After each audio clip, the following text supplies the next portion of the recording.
a lot of agencies have adopted that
Back on record in State versus Davis, C-377-407.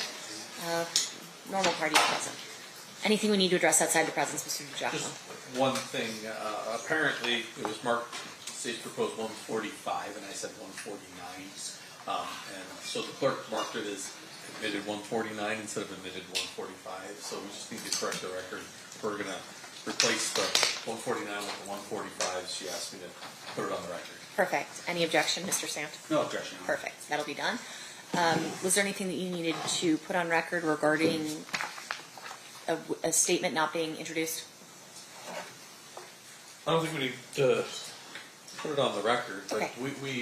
I mean, I know the court has ruled on it, but we made the determination not to offer it.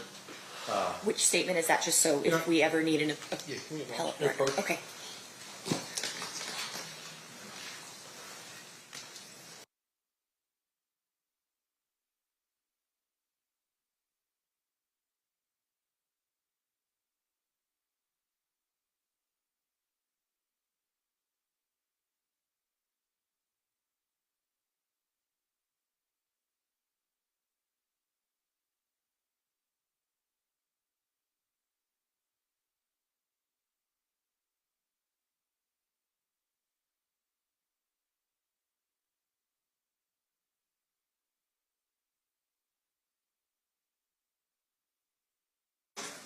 All right. Anything else we need to address before we bring the jury back in? No, Your Honor. No, no. Okay, let's bring them in. Stand for the jury.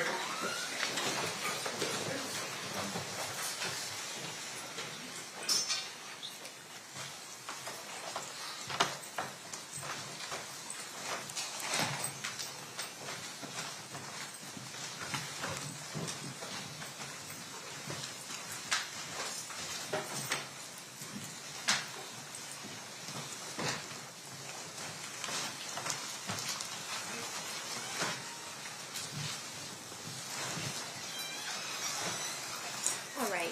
The party stipulates the presence of the jury. Yes, Your Honor. You may be seated. Welcome back, ladies and gentlemen. We are still in the state's case in chief. State, who's the next witness you will be calling at this time? Denbonte Lee. Denbonte.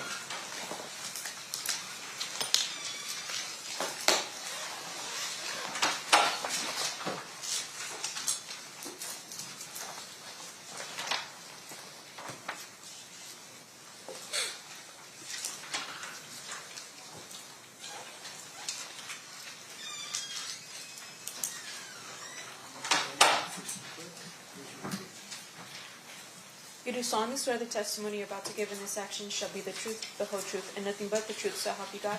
Yes, I do. You may be seated. May I please have you state and spell your first and last name for the record? Duane Lee, spelled D-E-N-V-O-N-T-A, last name Lee, L-E-E. Thanks, Mr. Lee, for being here. Mr. Gual, whenever you're ready, you may proceed. All right, thank you. Sir, you did not volunteer to be here, is that fair? No, I didn't. In fact, you're under a court order to be here Yes, through a subpoena. yes. In fact, you have expressed many times the fact that you do not want to participate in this. Yeah. But understanding that you're a court order, you don't have a choice whether or not to sit in that chair. Is that fair? Yeah, that's fair. I want to ask you a little bit about the mid-1990s. Where were you living? At the time, I think Hawthorne. Did you ever start spending time in Compton? Yes. And what was who were you spending time with? My homeboys and people around, you know, friends. At some point, were you spending time with a person you knew as Big Dre? Yes. Would you describe him as a friend? Yeah. And then later on, did you start spending time with a person by the name of Orlando Anderson? Yes, I did. Would you consider him a friend? Yes. As a result of your relationship with Orlando Anderson, did you start coming into contact with the Southside Compton Crips? Oh, yes, I did. Can you tell us how that happened? Meaning, we used to go over there and, hang out. And we wasn't from over there. at that time, but we knew a couple of people, so you know what I mean. We go over there, hang out, or whatnot, chill. And then, is it fair to say at some point that you were given a option of joining Southside Crips or facing a different kind of repercussion? Yeah, it was. I would say it was an option, like either or, basically. And can you tell us what the either or was? Well, at the time, it was either we're going to join, or you just can't come around no more. And did you ultimately join? Yeah, I did. And how does that work? How did you join? Or you get put on, meaning have a fight or whatever, Now, things of that nature. is it always this fight? Is it always a one-on-one, or sometimes is it multiple people on one? Sometimes it's not one-on-one. If you get lucky, you know what I mean, you might get a fair one like that. But other than that, sometimes it's not one-on-one. And when you say a fair one, you mean a one-on-one. Yeah. All right. And so when you did you get a fair one, or did you have to get jumped in by multiple people? Oh, I had a fair one. Yeah, it was not multiple people. And how'd that happen? How'd that come about? You getting a fair one? Well, I mean, I don't understand the question. Well, did Mr. Anderson assist you in joining the Southside Crips? Oh, honestly, he didn't assist us on joining nothing. He just was there to make sure, because we was, we're friends of his, to make sure basically that we had a fair, shake. We get a fair chance. Won't get dogged out, or not unless you got dogged out by that one, whoever you was fighting. So yeah, he was, he was there to make sure that everything went pretty much as smooth as it can go. And so Orlando Anderson was basically looking out for you. Yeah, he was looking out for all those. Now, are you familiar with a person that went by the moniker Keffe D? Yes. And who was he in the Southside Crips in the mid-90s? He was a hustler. He was known for hustling. That's what he was known. What I knew from him is he was a hustler. He, grew up around there. That's basically what he was. Yeah. And when you say he was a hustler, for those of us who don't understand what that means, what does that mean? Is he getting money? Is he doing other things? He's getting money. Yeah, he's getting money. That's what it is. And how is he getting on money? A higher level? On a higher level. So he's not just getting. There are some people who are let's say hustling and get money on maybe a lower level, and then there are people who are making bigger money. Is that fair? Of course, you could say that's safe to say. He's on a bigger level. He was on a bigger level. And when we're talking about getting money, are we talking about through working a 9-to-5, or are we talking about narcotics? It was narcotics. All right, and then when you got initiated into the Southside Crips through a fair one. After that, would you hang around the Southside area a lot? Yeah, of course. Yeah. And is it sometimes referred to as the neighborhood? You said it was the neighborhood is like I mean that's where we're from. That's where we're going to be. Okay. And you had said we had talked about Orlando Anderson. Did he have any relation to the Keffe D? Did Orlando? Yeah. Yeah, that was his nephew. Okay. Orlando was Keffe's nephew. Okay. Yeah. And being a Davis or being part of that family in Southside, was that a big deal? I wouldn't say it was a big deal. I mean, because there's a lot of families in our neighborhood, but they were pretty, prominent family, And then, did the day you got initiated, did DeAndre also get initiated? Yes. And are you familiar with somebody by the name of Terrence Brown? Yes. Was he older than you, or was he your age? Yeah, he was older than me.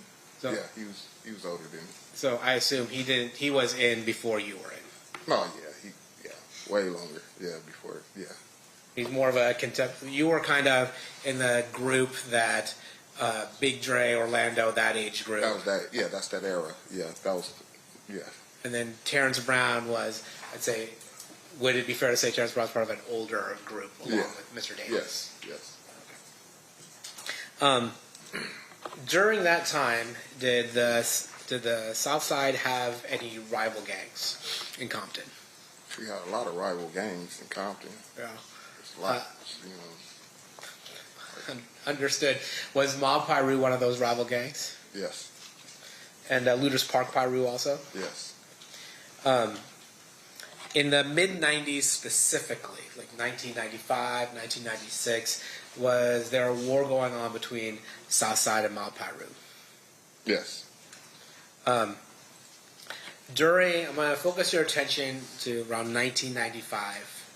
In 1995, were you aware whether or not Mob Piru was associating with a music label? Yes, I did. Yeah. And what music label was that? Death Row Records. And were you familiar with somebody by the name of, or went by the name of Suge Knight? Yes. And would you say that he associated with Mob Piru? Yes. Were you familiar with somebody by the name of Tupac Shakur? Yeah. And would he also associate with Suge Knight, Death Row, and Mob Piru? Yes. Now, with regards to Southside, were you guys hanging out with another record label? I mean, we have hung out with another record label. Yeah. Yeah. And what record label was that? It was Bad Boy.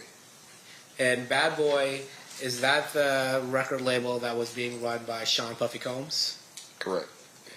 And when you say you would associate with them, what would you go to concerts? Would you just hang out? What would be the nature of the connection that you saw between Southside and Bad Boy? I mean, we went to a couple of like concerts. I've seen them before. That concerts or they came to our neighborhood before. And that's it. And when you would go to concerts, who would organize you going to that concert? How would you know to go to the concert? Well, we just basically all do because they say we got tickets or da-da-da-da, and we all, they'd be like, okay, we're going to go to the concert. You get your ticket and you go. Would you, was your understanding part of it was to ensure that Bad Boy was not bothered by other gangs? That was the basis of it, I believe. Yeah, I would say that. And was there a particular gang that people in Bad Boy were worried about? Yeah, they was worried about the Death Row. I want to take your attention to the summer of 1996, in particular the Lakewood Mall. Are you aware of an incident that took place at the Lakewood Mall in the summer of 1996? Yes, I am. How are you familiar with that event? Because I was there. And that summer of Lakewood Mall, what happened? What were you doing at Lakewood Mall? One of our friends, he was going off to college, and he had went up there to grab some things to get prepared for college. So we went along with him. And, do you know where the money came from for this person who's going to college to get these things? Yeah, Keffe was helping, try to get, he needed, a lot of, I don't know what college kids need really, but, need a little TV probably, a little, clothes, and things of that nature. And Lakewood Mall's not in Compton, is it? Not at all. Is it fair to say it's about 15, 20 minutes away from Compton? Yeah, if that. And just so things have changed in the last 30 years. Of course. Back then, you couldn't order things on Amazon and have them delivered to your house, right? You actually had to go No, someplace. I doubt it. I don't remember. So at the Lakewood Mall, you were there with other Southside Crip members. Is that fair to say? Yes. And was Orlando Anderson one of the people that were with you? Yes, Orlando was with us. Okay. And then, did you happen to run in that day into people from Mob Piru or Death Row Records. Yes, we did. Can you tell us about that? Well, we basically were coming from different sides of the mall, and we're, walking towards each other, and I guess we basically seen each other simultaneously. You know what I mean? And we noticed people. They noticed us. They kept, coming our way. We kept coming their way. And a couple of words was exchanged once it got close enough. You know what I mean? And that's when the fight broke out. So a fight broke out? Yeah. And by that, we're talking about people punching each other and tackling each other. Type of Yeah. thing. On the other side, were you aware of somebody by the name of Trayvon Lane there? Yeah, I was aware of Trayvon. Yeah. And in particular, there's talk about a death row chain or medallion hanging from Trayvon Lane's neck. Did you see that? Yeah, I seen. Did I see the chain? Yeah. Yeah, I seen the chain. Okay. During the fight, did anything happen to that chain? Yeah, during the brawl, it came off his neck. Now, let me ask you something about the significance of a chain or something like that. Is there any special significance to taking somebody's chain? Yeah, I would think so. Yeah, well, yeah, of course. And can you explain that? I mean, that was their logo, and so it's like you taking that from them is, like you got something, to at least harp about or to say, hey, look, I took this. That's all it would be. Would it be considered disrespectful to rip somebody's chain off? Yes. How did that brawl end? Like what made you guys stop fighting? Oh well, the police came. You know what I mean? The police came, separated the parties. They didn't even try to talk to nobody or nothing. They just wanted to get the situation under control. Everybody just, leave. Just get out of there. So that's what they did. They came in, they separated us basically. We went our way, they went their way. Is it fair to say that Lakewood is a little different of a place than Compton? Yeah, somewhat, yeah. Yeah, it is. A little more suburban? A little more, yeah. Yeah. It is. And at that point, it sounds like that whoever the police was in Lakewood just was asking you guys to get out of there, right? Yeah, they just wanted to be, you're in the mall. It's, families, kids, they just wanted to get it handled, situated, and get people out of there. Permission to approach, Your Honor? You may.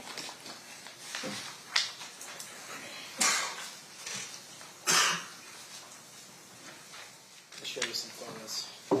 Exhibits that's already been admitted. I'm going to show you Exhibit 62. Who's that? Mr. Davis. Show you Exhibit number 63. Who's that? Mr. Anderson. Show you Exhibit number 64. Who's that? Mr. Smith. I'm going to show you Exhibit number 65. Who's that?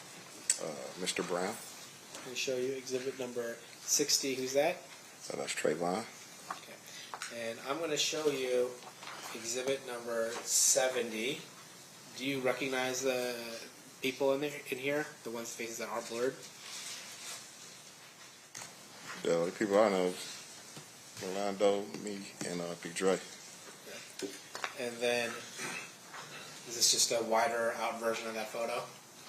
Yeah, same thing, same deal. What I just told you, us three. Okay. And then I'm going to show you what's been already admitted, States 66. Do you recognize who's in that photo? Yeah, Orlando and Keffe.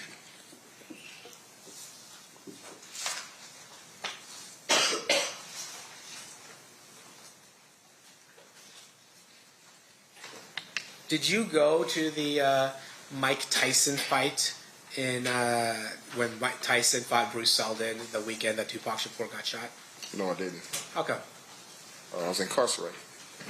It's fair to say that that incarceration began in July 8th of 1996. Yeah, somewhere around there.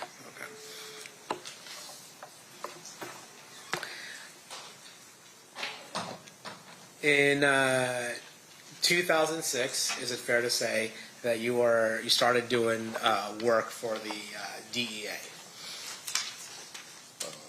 Yeah, Haida. Yeah, HIDA, yeah. Yeah. And is that after you got caught trafficking some drugs as well? Correct. And in the mid-2000s, you got 5 payments, is that right? I think something like that. And that was for $2,000, $500, $1,000, $1,300, and $500 for a total of $5,300. Is that fair? That's probably fair to say. I don't know exactly. You don't remember, Yeah, but if I told you that, you wouldn't disagree with me. No, not at all. Okay. Of course it doesn't. Still pass the witness. Okay. Cross, Mr. Swift. Thank you, Your Honor.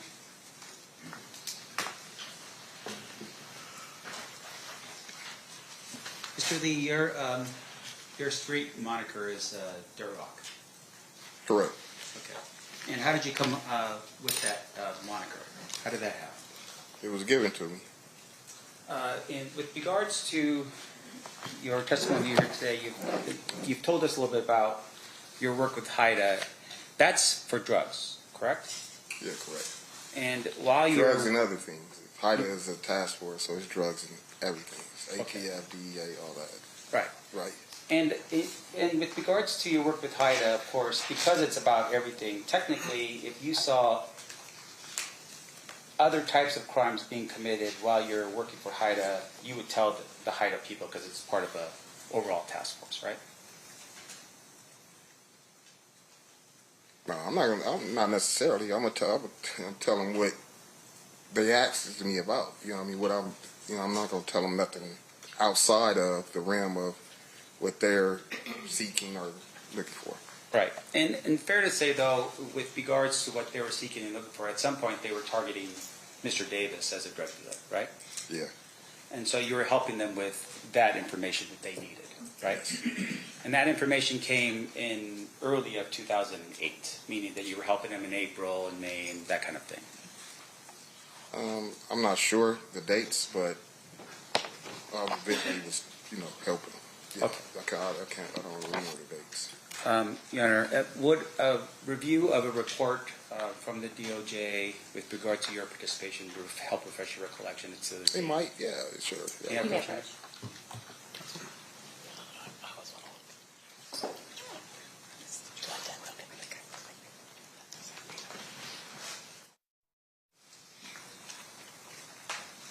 Just take a look at the report, look at the date, don't say anything, and then I'll ask you some questions. Look at the date. Where's the date? Is it?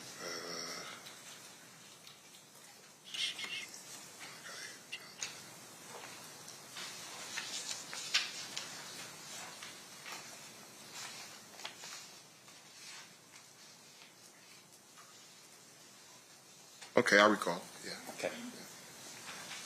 And with regard to this document I gave you, it looks like the date that I've shown you is the date for July 10th, 2008. Is that right? Yes, that's the date that's on there. Okay. And fair to say for the jury, once again, you're working with the HIDA team, and that's even prior to July of 2008, you were working with the HIDA team. Fair? You said prior to July of 2008. 2008. Yes. I was working with HIDA. I only worked with HIDA one time, so I don't know what you're trying to insinuate. Like, All right. And I want to make sure that the jury, that we're clear for the jury. Okay? I So understand. let me show you my job here. Would a review of another document help you refresh your recollection as to how many times you worked with HIDA? it might. Let me see. This is,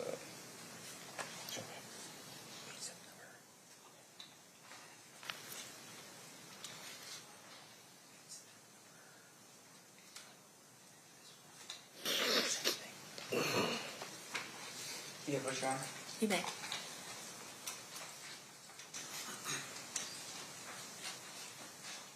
Sorry. All right, sir. Now showing you the document. You recall having an interview with a couple of the special agents from HIDA on September 10th, 2007.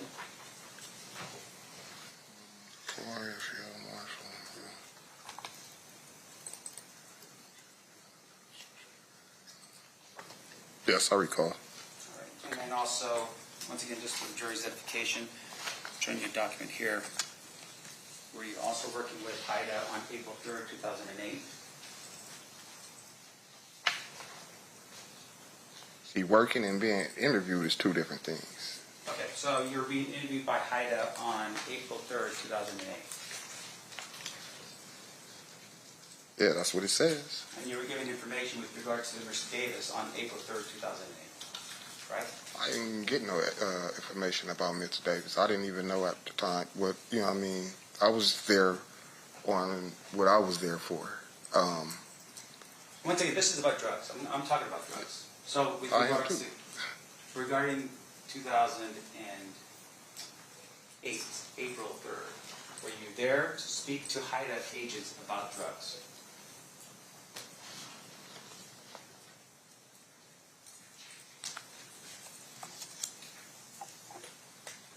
Yeah, pretty much. Not entirely, but yes.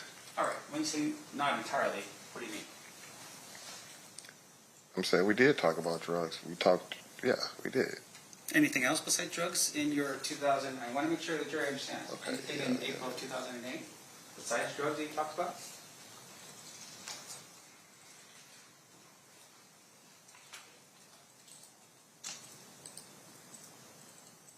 No, that's it. That's all we talked about. All right, thank you, sir. Now, in your time that you've spent with HIDA, you had shared some information with regards to what we now call the Lakewood incident. Remember, we just talked about this a second ago? Yeah. All right, can you tell the ladies and gentlemen of the jury when the Lakewood incident occurred? It was in 96. I want to say July. That's what I want to say. Yeah, that's July. I feel it's July of 1996. Can you help us as to how you know it was in July? Yeah, because it was the summer. It was in the summer. And he was getting ready to go to school. So I know he had to be there that summer, you know, to start up his training and stuff for football. Okay. So if somebody else, an FBI agent, came in here and told us that it was a couple weeks before the fight in Las Vegas, would he be mistaken? You said who came in and said what? If somebody else testified about that date and said it happened a couple Objection, weeks Your Honor, before. to have this witness talk about what another witness stated. I'm just asking you. And that witness was sitting with peace. We can't All right, thank opine you. as to whether he's mistaken or not. I'll withdraw the question, Your Honor. Okay. Let me ask you this. You shared the details of the Lakewood incident, right? You told people about, you described it, fair? Describe it to who? To various different people over the time that, since the time it happened, you've explained it to various different people. In fact, to us right now, today. Yeah, so I mean I did because I'm doing it to y'all right now. So yeah. Right. And so with regards to your description, can you tell us, describe for us what happened during the Lakewood Mall incident? Same thing I just told. We got to fight. And Now, isn't it fair, though, that at some point in the future, and I want to make sure I'm clear as to the date, you had an interview with a Detective Mogg from Metro? oh yeah, I did. Okay, and you recall that that interview was actually on July 11th, 2023 in Las Vegas? Yeah, about that. Yeah. Right. And would looking over a transcript of your interview with Detective Mogg help refresh your recollection as to what you told him on that day? Well, I couldn't tell him too much more different than what I already said. So yeah, come on with it. Right. All right.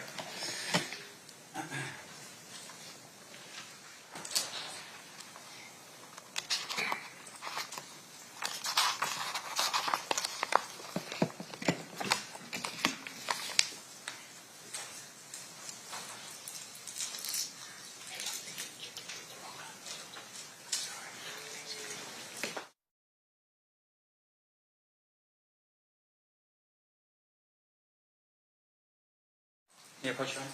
You know. Okay, sir. I'm showing you your statement here.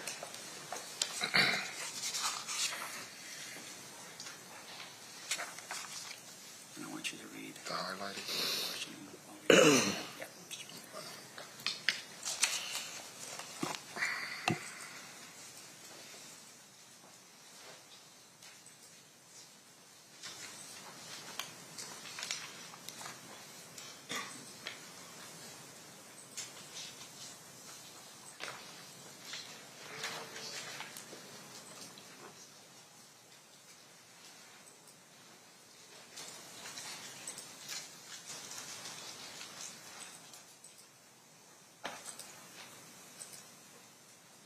Okay. Now, what's your question?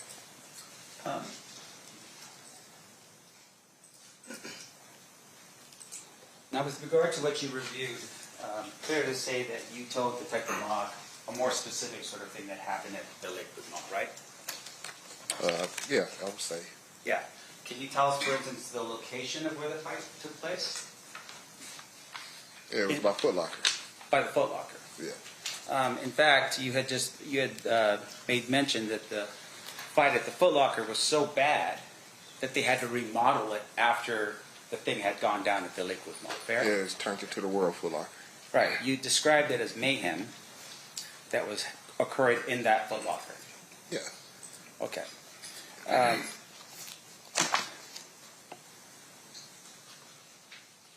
One moment, please, Your Honor. Of course.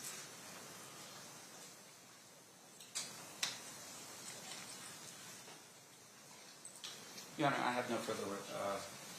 Actually, I do. Sorry, let me back up real quick. Nope, that's it. I have no further questions of this witness. Any further questions, Mr. Phil? Of course not. Say,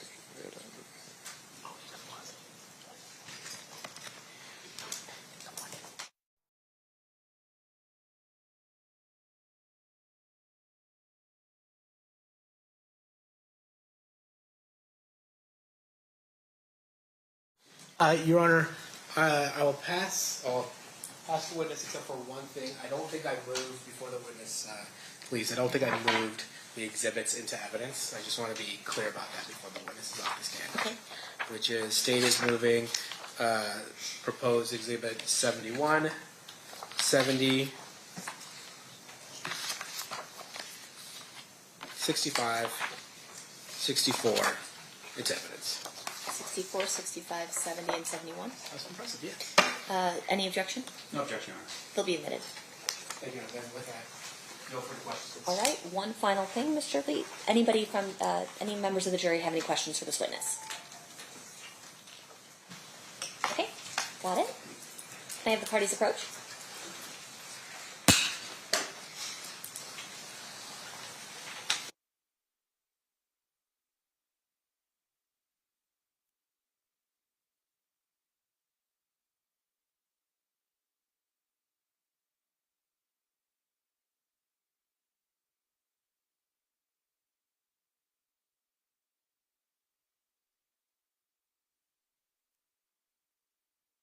All right, a question from one of our jurors, Mr. Lee.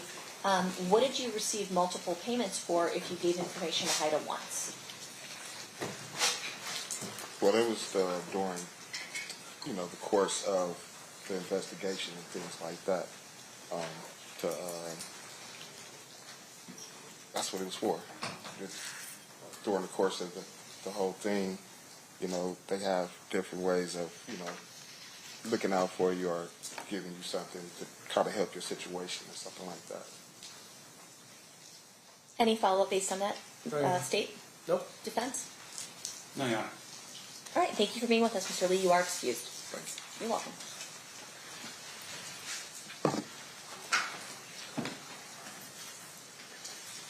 Who's your next witness, State? So we're going to play the 2008 statement, which I think will probably take up the rest of the day. Okay, so it's already been admitted. Remind us what exhibit that is. That's a great question. I think it's going to be... Actually, I don't know. I'm going to have to grab the disc. Okay. I have it uploaded on my computer. Do you know, Ryan? Okay.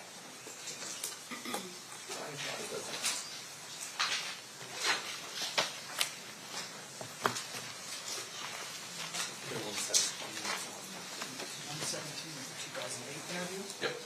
All right. So you can proceed with playing Exhibit 117 then. Thank you.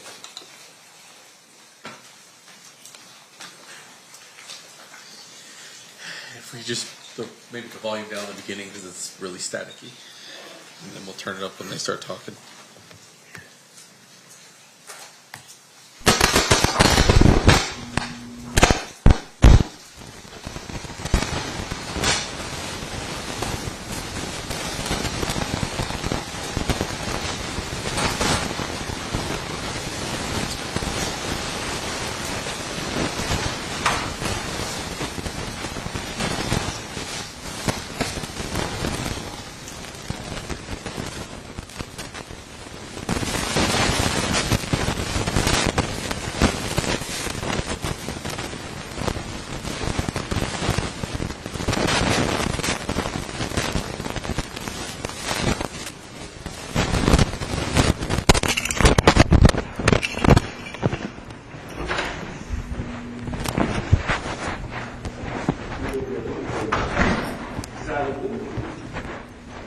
What's she calling? What's she doing? Nose around. Hey. Hey, how you doing? Good to see you, sir. Good to see you.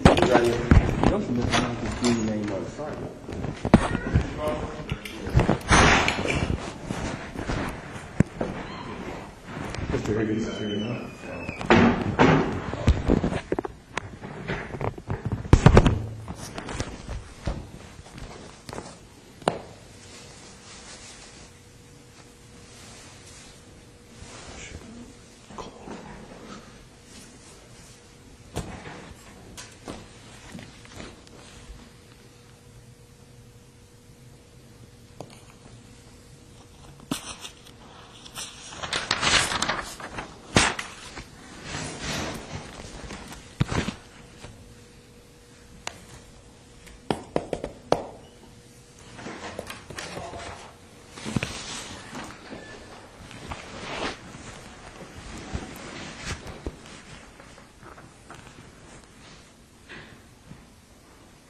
You get this thing catered, Greg? Yeah, I figured we'd be here for a while.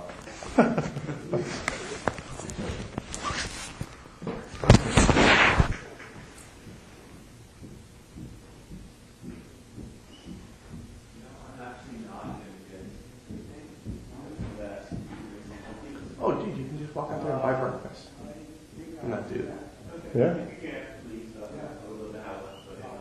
Hey, man, you hungry? Pete? You want something to eat? We're going to be here for a while. A couple hours, 3-4 hours maybe. Oh man, I had to pick up my wife though. What time? 2:30. Okay, we'll have you out of here by 1:30. Oh, look. If they have any of that white rum liquor,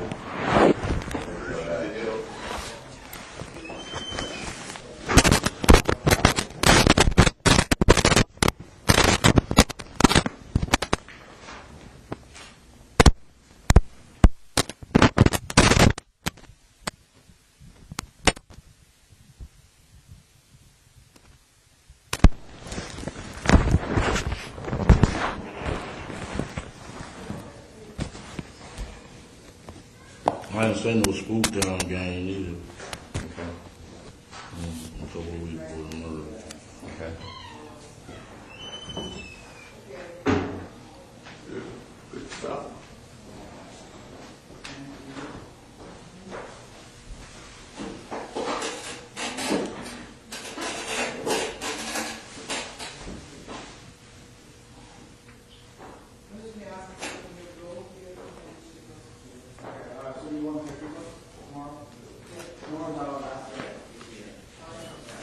Who was this guy again?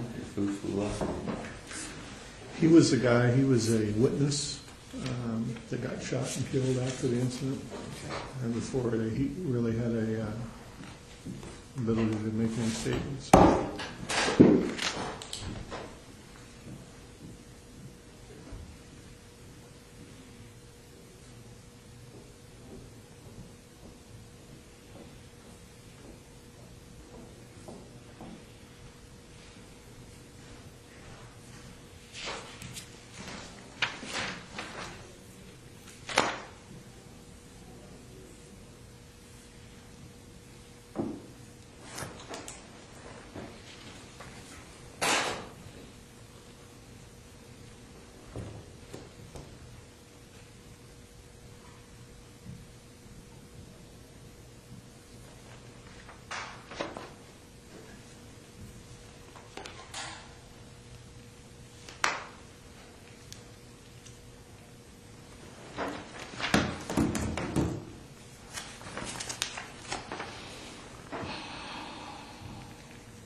Where's Wayne? He's out there talking. He's talking to Dupree. Dupree, yeah.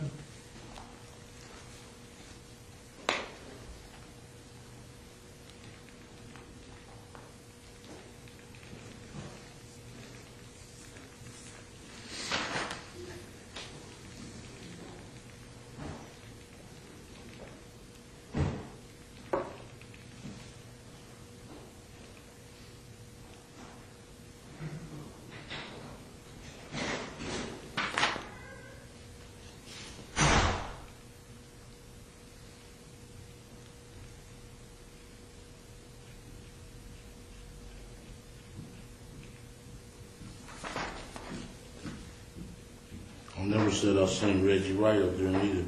Okay.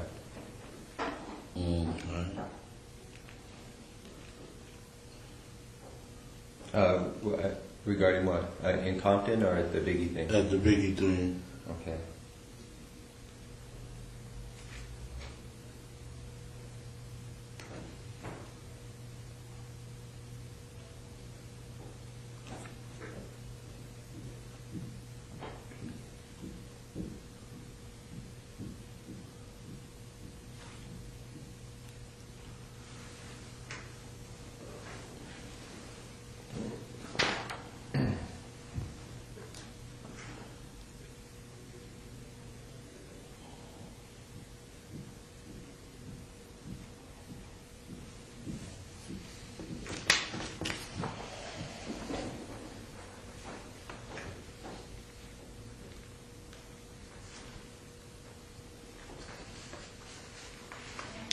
Two quadruple murder, homicide in Compton. Concerning the two, okay, yeah.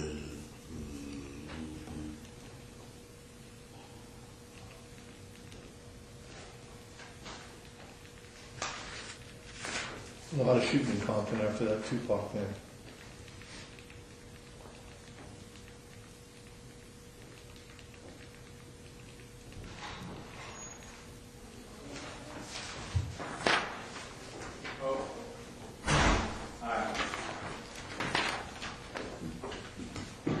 Sorry for the late, guys. You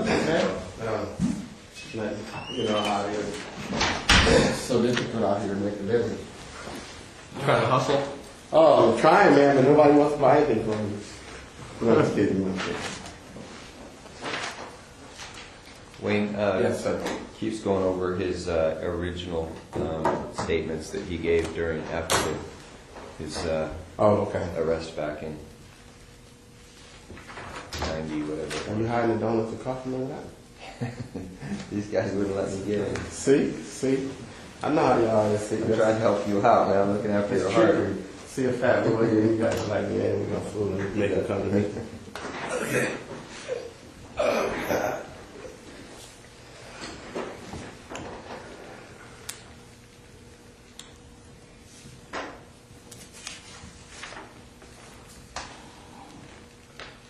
Checking for peace. No, it's just sounds out. I was wondering.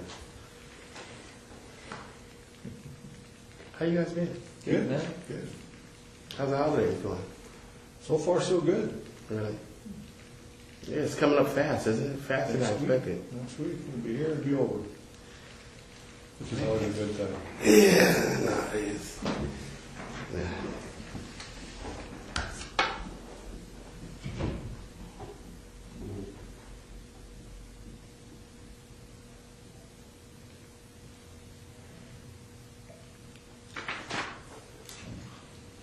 Is my secretary here? Or someone else let you guys in? It was open. Oh, it was open? Yeah. Oh, okay. Some dude came in with like a cart full of food. People came out like ants, man. Oh, okay. I got some guy pulling a cart around selling sandwiches. Oh, yeah, they do that around here. That's pretty cool. For people that don't want to go to the cafes, that they just have, they come from suite to suite. Right. I know it is pretty, because there's not a lot of restaurants around here. Yeah, that's convenient, man. Yeah, it's convenient.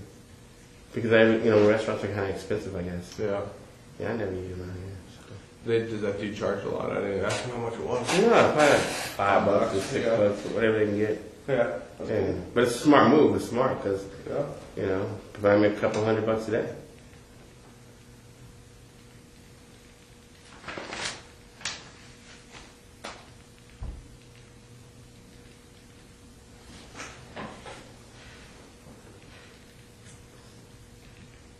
See you in a while, man. You know, it's a holiday, you know. Yeah.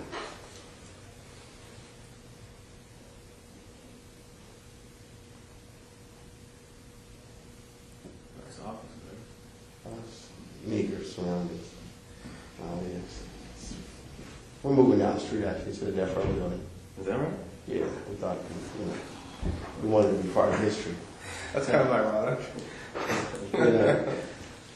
It's nice that we did it. Yeah, it's real nice. I seen it from the outside, not the inside. Yeah, this lawyer and doctor bought it. I know the lawyer. Her name is Seldon McMillan, and this doctor bought it. And they, you know, he's at the we did hospital right now with his father. He's Prime a minor Minister. thing, though. It's Right nice. Okay. Yep, I've already, okay. That's a Nike watch?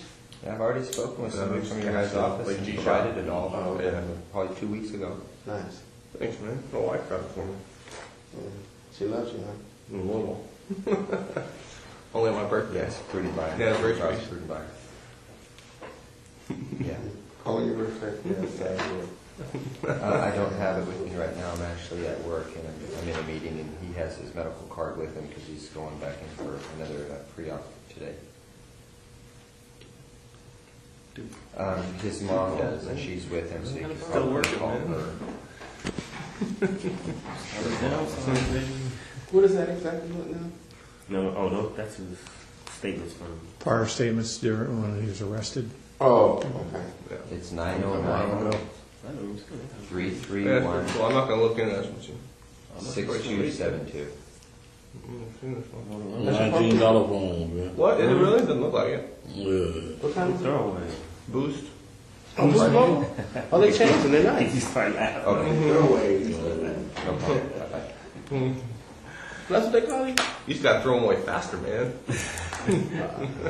I was, you had a motherfucker sitting next to me. Punk ass mother, he ain't even went and bought a phone for me.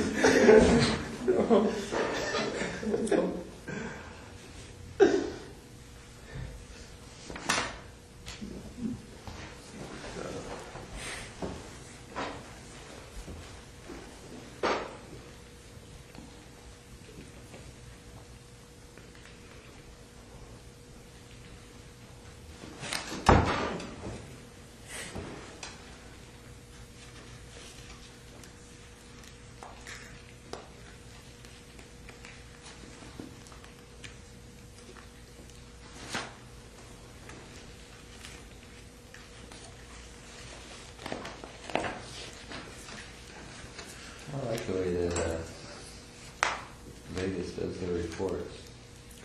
It's almost like a federal report. It's really neat, A lot of those agencies have adopted that federal reporting system that the FBI uses for the way they structure their reports. I don't know why. But anything's better than LA though. LA are so screwed up the way they do it.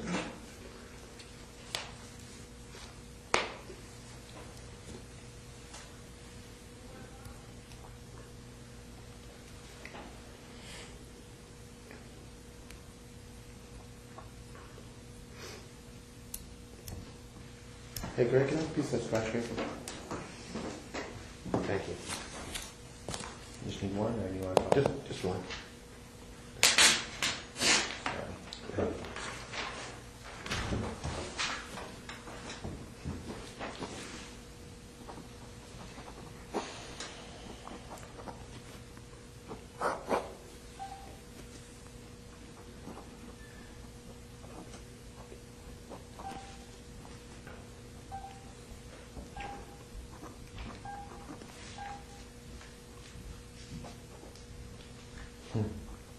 Yeah, we got accused of doing this one too. This is an anonymous caller said an officer of the LAPD working security killed Tupac. We can't win, can we? It's on those wheat tip ones. Yeah, LAPD, a bunch of killers, man. Here's interesting, 9/24/96, a caller from New York claiming to be Sean Puffy Combs said he hired someone to blow up night. Something went wrong. Girls got involved. This is interesting. I believe that one. Are you gonna call in on himself? Yeah, no, but somebody, No, somebody just calling He in. called. Yeah. Well, he had to put some credibility to it, yeah.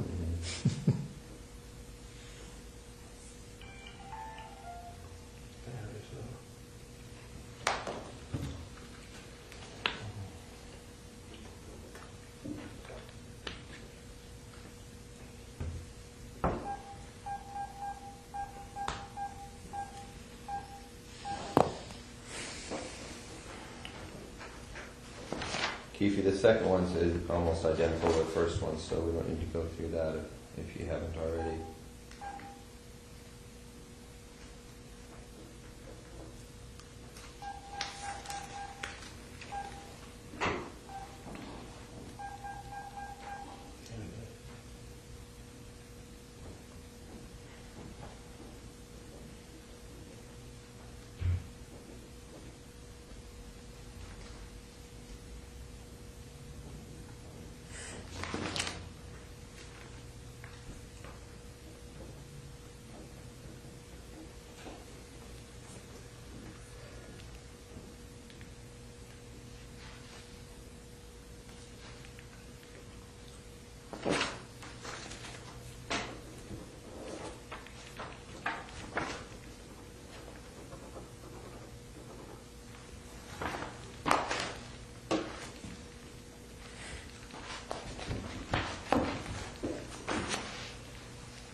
Hey Keith, the guy who wrote that wants to know if you still have the girls going to the club selling ecstasy. Something ecstasy. Yeah, that's the guy Man, who wrote it's that. crazy as hell. I don't know ecstasy. Okay, and Bram, I was the leader. So really the only thing is the thing about Santana Block, the thing about getting dope for Pat back in '93 or whatever you said it was, and then what was the third thing? Oh, Reggie Wright. Those are the only three things? Yeah. Well, what about that whole bullshit about Tupac? What's that? The whole... Oh yeah, that was bullshit. Alright. You can pass this back over here. Today, Keffe, today what we're going to do, we're just going to go over with a fine-tooth comb the Las Vegas incident, because we're going to draft up our report as regarding that specific thing. And then we're going to cover a few other things, but we do have to emphasize to you that everything in this report has to be right on, because if down the road it's determined that some of these details are incorrect, then everything's off the table. So everything in this report cannot be like that report. Hey, I want to say this though too. I feel like I said that day, don't bullshit me, and I won't bullshit y'all. You know what I'm saying? I feel I'm being bullshitted. Regarding what your deal? You said yesterday, how Mike, I need to talk to Mike. You said it was over. I need to talk to Mike. One is because I still got a tracker on his car. Two, I need his statement regarding the place in Paramount that was in his name. And there's some questions that are regarding to Mike. We're not bringing Mike in order to arrest him. But since Mike already knows that the police have contacted you and you're working with them, there should be no problem. It's up to Mike to keep his own mouth shut, and we're not going to be asking him about his people or his associates. That's not of concern to us. Yeah. If you hadn't told Mike, we wouldn't have talked to him. We wouldn't want to talk to him. Okay, another thing. I know y'all been over to Kevin's house. On surveillance? No. No, we've never been to Kevin's house. Y'all haven't. Ever. Because I feel, why would y'all why not hire Edie There's some problems, in my opinion, and this may not be a shared opinion, but I just don't believe in Edie's ethics. I think he's a dirty attorney. I think that Edie will lie, cheat, and steal in order to get himself out of any kind of problem. I think that there was ethical problems with the way that he had Orlando testify on behalf of Suge Knight, and that whole thing is a problem we don't want to have to deal with. And as you know, Edie Fall also represents Michael Thoreau, and we just don't want all those problems. He represents Michael Thoreau right now? Well, right now. Him and Renee Campbell. Yeah. You know Renee Campbell? And I know Al was in San Bernardino. He ain't had no fucking reason being down there. You know what I'm saying? I'm up on everything, dude. You think I'm not? Well, Keffe, you got to do your homework. We respect that. Don't read too much into anything. I'm not gonna do nothing to them dudes. I'm over, man. But I'm up on everything, dude.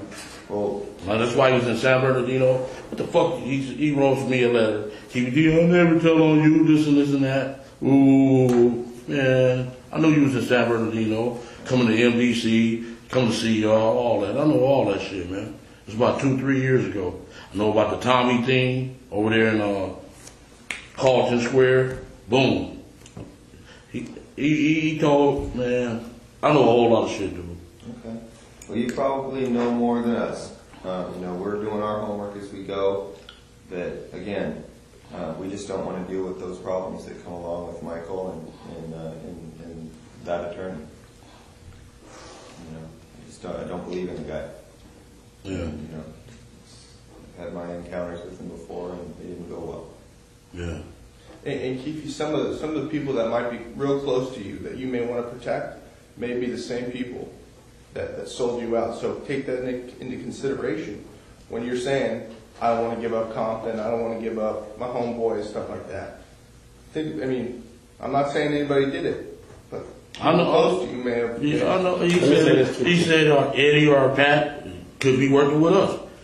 And that fucked me up. You know what I'm saying? Well, Keffe, let me say this. I know you. And I know, let me say one more thing. Yes, sir. And you said, I got some shit gonna break your heart, gonna break you to your knees. I know y'all was gonna arrest me for this shit, man. You know what I'm saying? I knew that shit, dog. You know what I'm saying? Yeah. But that's how it go. That's how the game go. Yeah. You know how it is. Yeah. These dudes are cold, man. Well, let me say this too, Keffe. I'm serious. I never thought I would retire. But y'all heard me on the phone, man. I'm through with this shit. You know what I'm saying? Too many dirty motherfuckers, low down, cross artists, and everything. But they don't know I'm putting the double cross down. Fuck it. I'm with y'all. And now, let me say something. Yeah. I know you have used Edie and you feel comfortable with Edie. But I want you to say this, and I know you send him a lot of business stuff. But I would think you would think at this point that maybe you shouldn't think that way because you wouldn't be here. Because a lot of people that he dealt with may have participated in getting your ass here. I know. So I think you might want to look at it a little differently. Yeah. You got to look at the whole picture, and I think you're starting to do that. And when with Snoop Dogg uncle, you know what I'm saying? Then at the airport with the fuck ass plane tickets, y'all ain't got him out. And his wife even put him on blast. Said, I don't know how you got out. Just hold on. All the people, all the speculation. Just hold on to that. I'm just leave it alone, yeah. I'm gonna leave that shit alone, because that'll make me mad, all that shit. That's why I smoke weed, because I'm a dangerous motherfucker without smoking weed, dude. I get mad at easy, you know what I'm saying? We know you, man. We know what you can do. That's how Greg is without coffee. Yeah. Y'all be sitting there, keep me calm, keep me from hurting people, man. You don't want to do that. You know what, man? Just like you out the game, leave all that behind. Yeah. Stop. My advice to you, but just stop thinking about who did what, and just think they all did it. Yeah. And then just trust the person that's sleeping in your bed with you, your wife. Other than that, just shut it down. Let's just go forward. No, and your lawyer. Or your lawyer. Yeah. Don't be trying to. I understand. This is a dirty war. And let's let this Greg got some other stuff he wants to talk about. Okay, good. Yeah. What this ultimately comes down to is how valuable your life is, your family. And when I say your family, I don't mean your extended family. I mean your brothers and your sisters and your wife and your kids. That's it. Anything beyond that, as far as we're concerned, is fair game. Kevin, I thought Speedy. Kevin will work out his own deals. Speedy ain't got a lot on the table. I don't think that's going to be a problem. And you know, we'll throw that one in if that's what's important to you. We'll throw that one in. But besides that, man, everything else is fair game for us. I just want to say this, and me and Keffe had that conversation. I tried to explain to Keffe. You know, some people out there that you may have love for, but you can't control. That their stuff is way out. That's not within your zone. You know what I'm saying? So you have to understand that. You know, all of some of the bitches did me dirty. You know, they're not. You know, they're out of the zone. So. A majority of them, you know what I'm saying? Again, don't think beyond your family. Don't be concerned with anything beyond your family. Right. Kevin will come in, he'll work his own deal out. He's got to do that. You know, he's got a lot of liability out there in Richmond. And so your brother's going to have to come in and work his own details out, which I'm sure he'll do because he doesn't want his own family disrupted. And he can help himself, but if you can't control him, you know, that's his situation. He created it. Yeah. You don't have nothing to do with you. Mm-hmm. Yeah, ooh. They ain't like the old school dudes, man. You know what I'm saying? They ain't like the 80s and the early 90s dudes. These new wave, MySpace gangbangers. I know what's up, man. I'm through with this shit. I'm through with that neighborhood, all that. You know what I'm saying? Through with that shit, man. Well, that's what Corona way lovelier than Compton. I can get my head blowed off. You know what I'm saying? Paying $300,000-$400,000 for a house, you walk out the street and get your head blowed off. Yeah. That's crazy. Yeah. All right, I'm ready. Okay. So again, this today's report that's going to get generated is specifically on Tupac Las Vegas incident, and we'll get you a copy of that report and have you make sure everything's solid before it's you know. All right, man. But I feel I can still go to jail with that, man, because this is federal. And that's, what is said right here cannot be used against you, Keffe. Nothing you say today can be used against you. So don't even worry. Yeah, nobody's trying to. I was just waiting on the news camera to be at my house, man. You know what I'm saying? You're just nervous. That's all. You gotta trust us too. You're just nervous. If something like when I seen you yesterday, I didn't know whether to phone out or not. If something like that was to happen, At my house, man. Yeah. So we're gonna have to just knock this door and make sure. Oh yeah, my phone was off. I didn't know whether to phone. I said, man, they That's here. why they sent me, man. It was trying to send somebody to knock on your door. It looked like, you know, spam or something. Yeah. And he said, man, you looking raggedy. Motherfucker, you just scared to live and shit off. Donuts all over you. Yeah. That spook, I swear, I had a dream that the cameras was there. Here go our man, bam. Just give us a number. That ain't gonna happen. We told you that nothing leaves this room, and that's the way it is. We wouldn't do that. Yeah. Then my sister, you a punk motherfucker. You know what I'm saying? Wow. Huh? Is that in your dream? No. Lando mama, man, is crazy as hell, man. Wow, what's she doing this? No, she don't know. Oh, don't tell her that, man. I know about Charlotte, man. Yeah, huh? I know about Charlotte. She gonna bring the business if it comes on. Yeah. Bust me in the head with a pistol or something. That's what we saying. We're gonna keep meeting from time to time like this. Live your life, stay out of trouble, do what you do. If you don't say nothing, it's cool. But if you go out there and start talking and looking for people who you possibly think talk to us and all that kind of stuff, you gonna cause you gonna cause a problem. Yeah. But with that, we gotta move forward on these questions you get ready to ask. We're gonna keep going over and over this stuff. It's gonna take too much time. All right. So that's it. We're gonna start. Me and Jeff went back to New York and did a little bit of groundwork back there. As far as the Tupac thing is going, you know, we just want to run down all the leads as far as they relate to Zip and to Puffy, and that kind of thing. You know, but at some point in time, we will have to go hit up Bubble Up, get his statement, and the other dude that was in the car that's still alive. Ain't nobody else still alive. Corey wasn't there. No.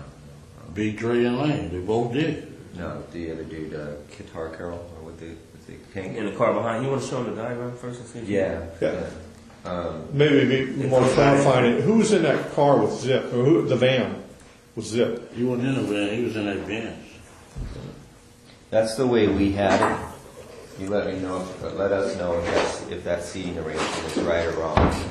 Anything you want to change towards the seating arrangement or whatever, just mark it on that one. Wherever you was sitting, wherever Orlando was sitting, who was in the car behind?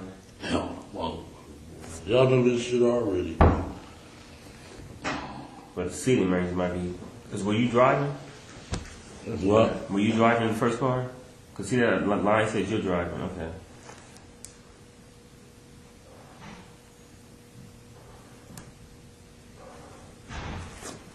And who was driving the? Debbie Allen was in the car behind by herself? No, he wasn't even there. None of them guys went in the car behind? So Orlando shot Who's in the car? across Dre? He leaned over on the window, we rolled down the window, popped. Who was it? They would drove on my side, I would popped them. You know what I'm saying? But they was on the other side. Right. So was there a second car behind you guys? No, it was some girls hit that corner with us, dog, and we shot out their window. I said, these bitches got more heart than the dudes, you know what I'm saying? But any time was it this car behind you? Not at all. None of the homies was behind. No, like 3 or 4 cars behind, nothing like that? Nothing. Just one car. Just one car. Then we hit the corner, the girl followed us, and we shot out her window. They got scared and stopped. But they weren't with you guys? They weren't with us, no. Just the girls that you push that back over here real quick. We would think they security would follow us, you know what I'm saying? Yeah. But the bras don't even that hard. They followed us halfway, we shot out their window. They scared.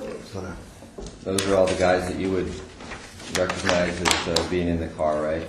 Lane, DeAndre, and Terrence.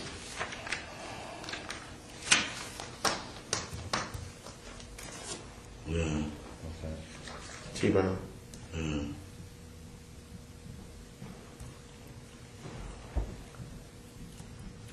Okay. So Orlando would have had to lean over the top of Dre, right? Yeah. Okay. He did. Okay. All right. Well, that's what all the witnesses said too from the back. I mean, That was a heartbreaker. Oh, man. Okay. All right. So leading up to that, do you know who Trayvon Lane is? Yeah, I know who he is. Okay. So do you see Trayvon there at the just before at the MGM at all? I didn't see him. Okay. All right. Then let's start back at the beginning. Let's go back to, this is 96, 3 concerts. Where were the concerts where you talked to Puffy and Zip at? That was 96. I was, when they gave it a BET tour. It was everybody on the show. Let me see, it was Naughty by Nature. They was on the show, Mary J. What's that dude's name? Jodeci, Greg Matt, Biggie, Faith, and a Junior Mafia. That was a group. That's BET tour? Yeah. Or BET Superfest? It was a BET tour. BET tour. Where was it at? You remember that? It was in San Diego. We went to one in San Diego. Went to one in Anaheim, Irvine, then in Vegas.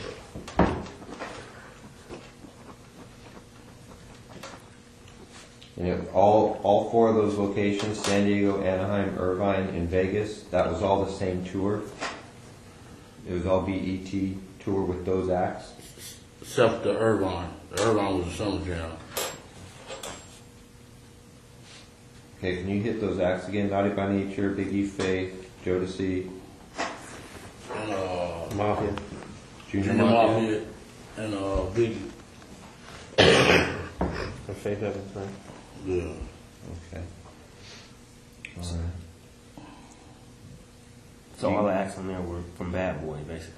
Mostly, yeah. Oh, And no, he had Jodeci. Put Jodeci he had down? managed Jodeci and Mary J during the time. So it was pretty much a Puff, Bad Boy Puffy Yeah.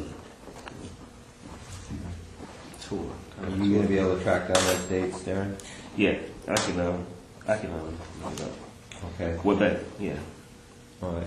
Now, on all 4 of those occasions, there's San Diego, Anaheim, Irvine, and Vegas. Which ones do you actually talk to Puffy at? Every one. Every one of them. Yeah. Which of those 4 is it when you talk to him about murdering Tupac?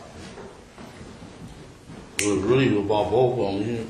Either one of them. It was Tupac and Suge, you mean? Yeah, Anaheim. A couple of times at Green Bay.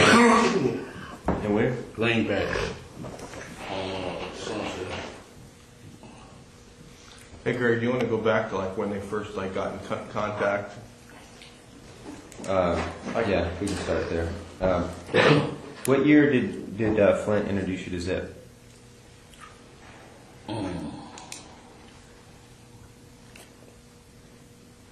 It's like maybe like 91, 92. Oh, way back then? Yeah. Okay. Early 90s? Yeah. Where does Flint introduce you to Zip at? We had a baseball game, and he was they pitcher. They was calling him Dwight Gooden. We got a Dwight Gooden. We used to play for like cases of champagne. And they bring a team, and we played in Southside. Yeah, Southside Santana kind of like thing. Or just Flint. They really think he an imposter. The Santanas do. You know what I'm saying? Cause he just like really. They charged him, you know what I'm saying? He wanted to join their gang. They was the baddest gang back then. But they don't really recognize them. They be on their ass, asking them for money and everything. But it was Santana's baseball team. No, Playing it was Southside. some LA dudes. It was Kelly, Keyshawn Johnson, a few more dudes. So is it like a high school field, like a local? No, field? not far. South Park. So, okay.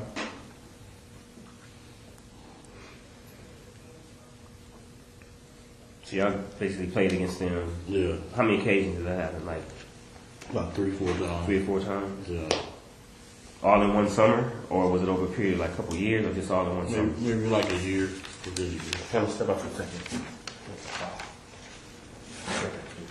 Yeah. And you were the captain of your team? Yeah. And who's the captain of the other team? Flint? Yeah. So basically your team was his team. Whoever he bought, most of your players were what? Southside. Yeah.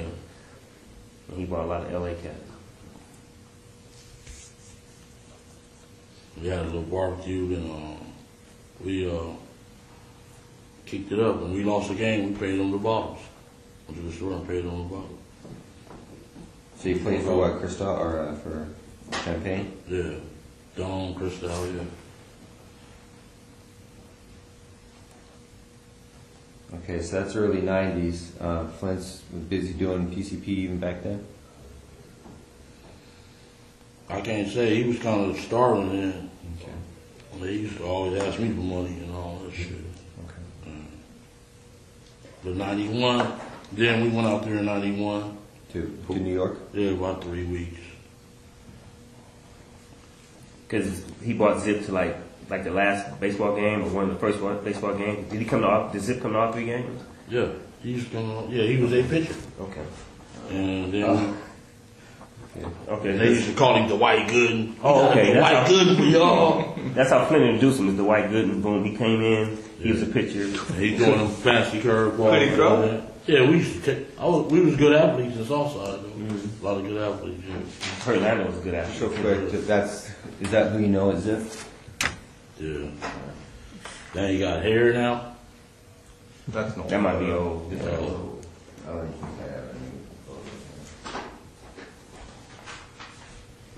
So when you went out there in New York, where you guys stayed in? Who you stay with? We stayed at different. We stayed at what was that in the Bronx? At what is that? Best Western in the Bronx.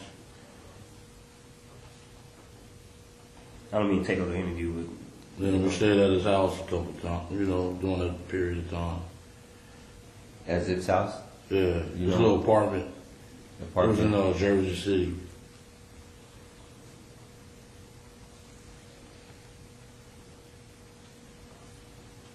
Okay.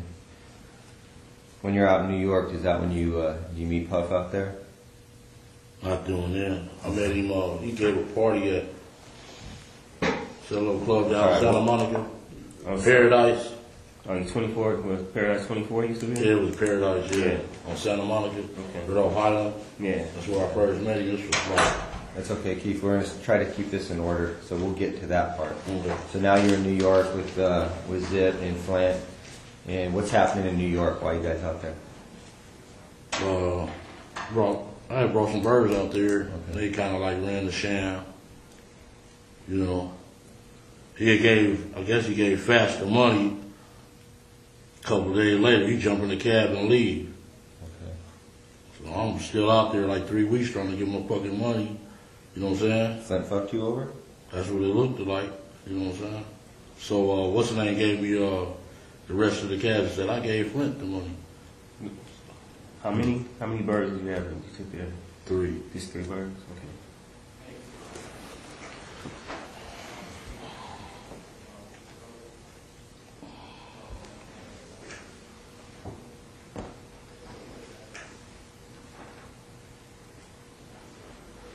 Because the Zip tells you that he already gave Flint the money, Flint's boned out. Yeah. And then Zip gives you the remainder of the money? Yeah. How much was the remainder? Like 17,000. Do you know? If I can just tell you something, do you know what brought Zip out here? Because he's originally from New York. Yeah. What was he out here for? He just come out and party and have fun, you know. Okay, but he ever have a house out here where he lived, anything like that you remember? No, he never took me to no house. So every time he was here, just visiting, basically. Yeah. Didn't know him to have a girl out here that he had a girl out here he'd spend time with? Got a lot of girls. Like You know how players. Yeah. Like one particular, like that. So when Zip's playing baseball with Santana, it's just coincidence that he's out here. He's just out here for fun, right? You ever seen this girl before? Maybe that. Tony, I mean. Maybe Tony. They call him Tony. So I never seen her. Never? No, it is. So he didn't have no main girl, just a bunch of girls he was flipping or whatever. Y'all just player, doing each other. All right, so you're out there. You're doing some dope with Zip, and then what happens next in your guys' relationship? You come back to Compton. You're running your game out here, and how you just continue to have an ongoing relationship with Zip, or do you always have to go through Flint?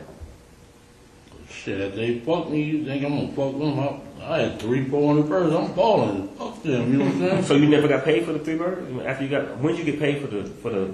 They gave me the 17,000, and he said, "Fats, had the rest of the money." So I just, okay, fuck you. When he come around, so you just ate it. You didn't even get that money, never. Yeah, just fuck it. Then he come by 2:10 sometime. He had to be all COD, you know. No more front seats and none of that. So Flint used to get a lot of this stuff from you? No, he's talking about Zip. Flint used to come. After he did that. Right. COD, but now on. Okay. But you just let that first one go, huh?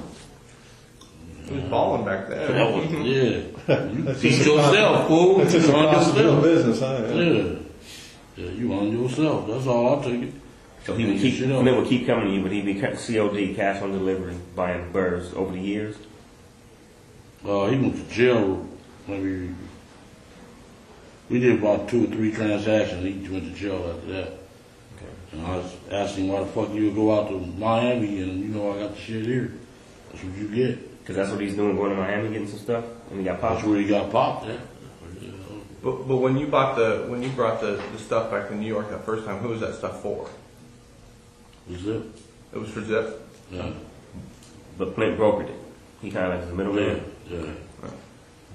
Do you after you have your little deals with Flint? Do you end up you start doing anything with Zip, like directly with Zip, back and forth to New York? When he went to jail, Flint did. Yeah, he called, say Zip snitching. So I was like, Zip snitching? And he like, yeah, man. I said, well, why the fuck your nephew was with him every day? You know what I'm saying? That don't sound good. Maybe he trying to keep me away from him. And that's what Zip came and said, man, he just trying to keep us away, man. We can get money. You said his nephew was with him all the time? The little D and Derek. Derek and Daryl, little brother, Wanamaker brothers. Yeah. Because what they hung out with Zip a lot. Yeah, he was hanging out with Zip. When Flint was in jail, Yeah. he was making money with him, or he was just hanging with him for the girls and stuff. You know, I really wasn't getting their business. I just handled my business, man. You know. But they was with the girls. They do the cars, all that shit. All right, so time goes on. This is through the early 90s. Flint gets popped in Miami. And then anything else significant regarding Zip and Flint? You guys just all got your drug games going on. No talk or issues with any of the, no talk or issues with anything about Tupac at those early stages? No. He was still with them Digital Underground or somebody, the other people. So he hadn't turned death row yet.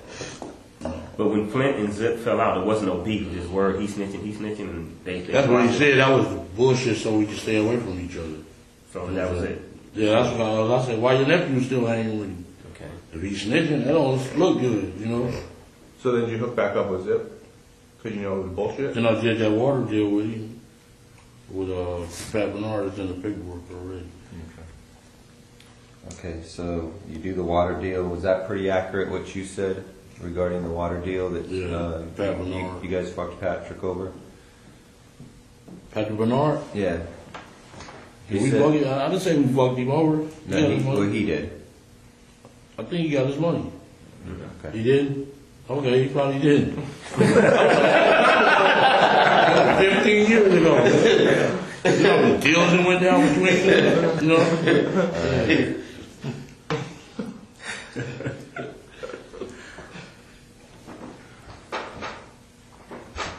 Now, why is the PCP deal getting brokered by you and not Flint? Why isn't Zip going directly to Flint?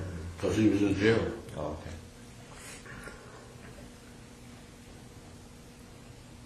So you became closer with Zip while Flint was in jail. You started doing business with him. Yeah, we started hanging out when he come to LA. He'd come and hang out with me. We go partying. First class. And everybody was cool on Flint at that time. Like, man, because he was in jail, whatever. And his shit don't match neither. 100 fucking keys. You get 3 years. Oh, son of a bitch. Oh, so Lord. Y'all thought he was just like, he was telling, huh? Nobody want to mess with him. Man, we know in Corey, 200 keys in Columbus, Ohio, you get fucking 30 bucks. Oh, man, I got more than that on a phone call. You know what I'm saying? Who's your lawyer? That thing we got that time. Oh, you had some assistants. Oh, Eddie. Yeah, that shit don't add up, boy. I swear. So you and Zip keep doing deals. In between, at some time, how does Pac or Big get brought up into the situation as far as you? We just started kicking it, and we met the boy at the. He gave what was that, a BET party? Who was that? For the BET award. It's like 92, 93 at the club in Santa Monica. Yeah. And Mary J. What's his name? That tall dude with the net used to have dreads. You with Aftermath now. What's his name? Busta Rhymes? Busta Rhymes. At Paradise? That was the time? Yeah. Busta Rhymes. Man, that one was out in a fight. 'Cause I was suited. My cross, he thought he was all big shit. We was gonna beat the fuck out of that boy. but he threw, he wasted a drink on me, and I'm like, motherfucker. Yeah, that's where I met. First day I met Paul. And Zip introduced you to this my boy. What do you introduce him as? This my friend. This my nephew. That's my boy. This my boy. Didn't they see themselves as relatives or anything like that? Like that was his nephew, or is that how he acted towards him? No, this is my boy. This Paul. Okay. And after that, they used my car on the video. Which car was that? The 64 Chevy I had. What color was it? Brown. And Usher, he had Usher. It was Usher's video? Or it was Usher's video, and Puff was driving the car. That's when he had LA going with him for a while. You remember the song? Can I Get With It? That was his first song ever. Usher's first song ever. He was in a Laker uniform. And he had the little kid dancing on my car when he got back. It was fucked up. And he paid to get it repainted. He sent me $2,500 for that. Puff did? Yeah. You directly? Because were you dealing with him directly at this time, or because of the car, or were you dealing with somebody in his management team? Or? No. How'd you get the money? Was it cash? Check? It was a check. It was like from Bad Boy? Yeah. In the name of Keith Davis? No, we put it in Compton Hydraulics. Oh, okay. That's when we owned the hydraulics.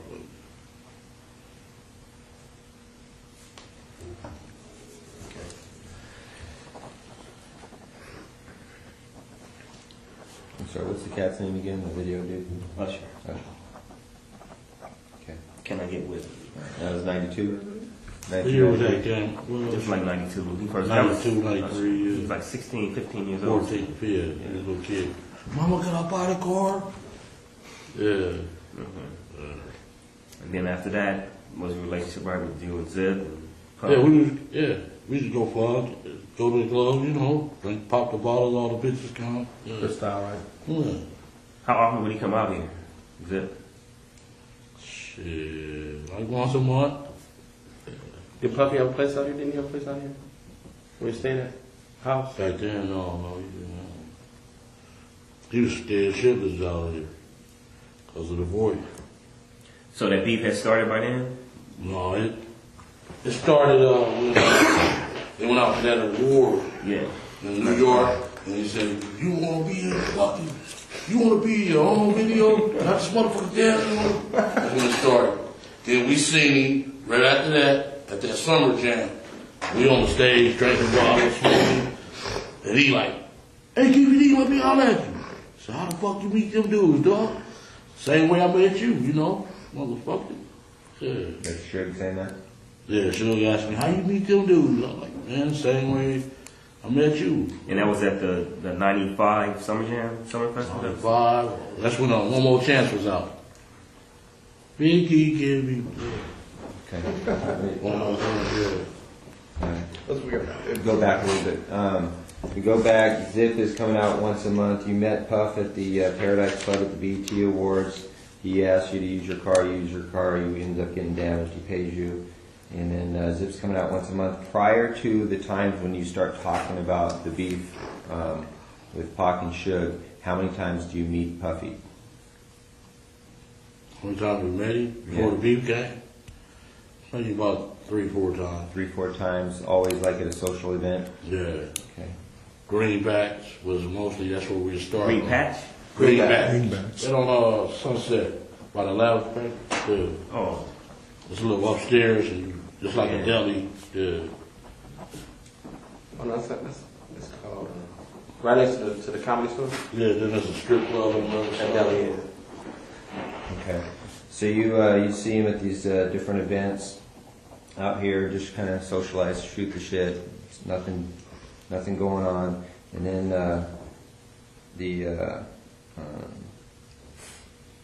does the incident at Summer Jam take place before Puffy gets up on stage and makes that statement about if you don't want a producer being in your videos? Which happens first?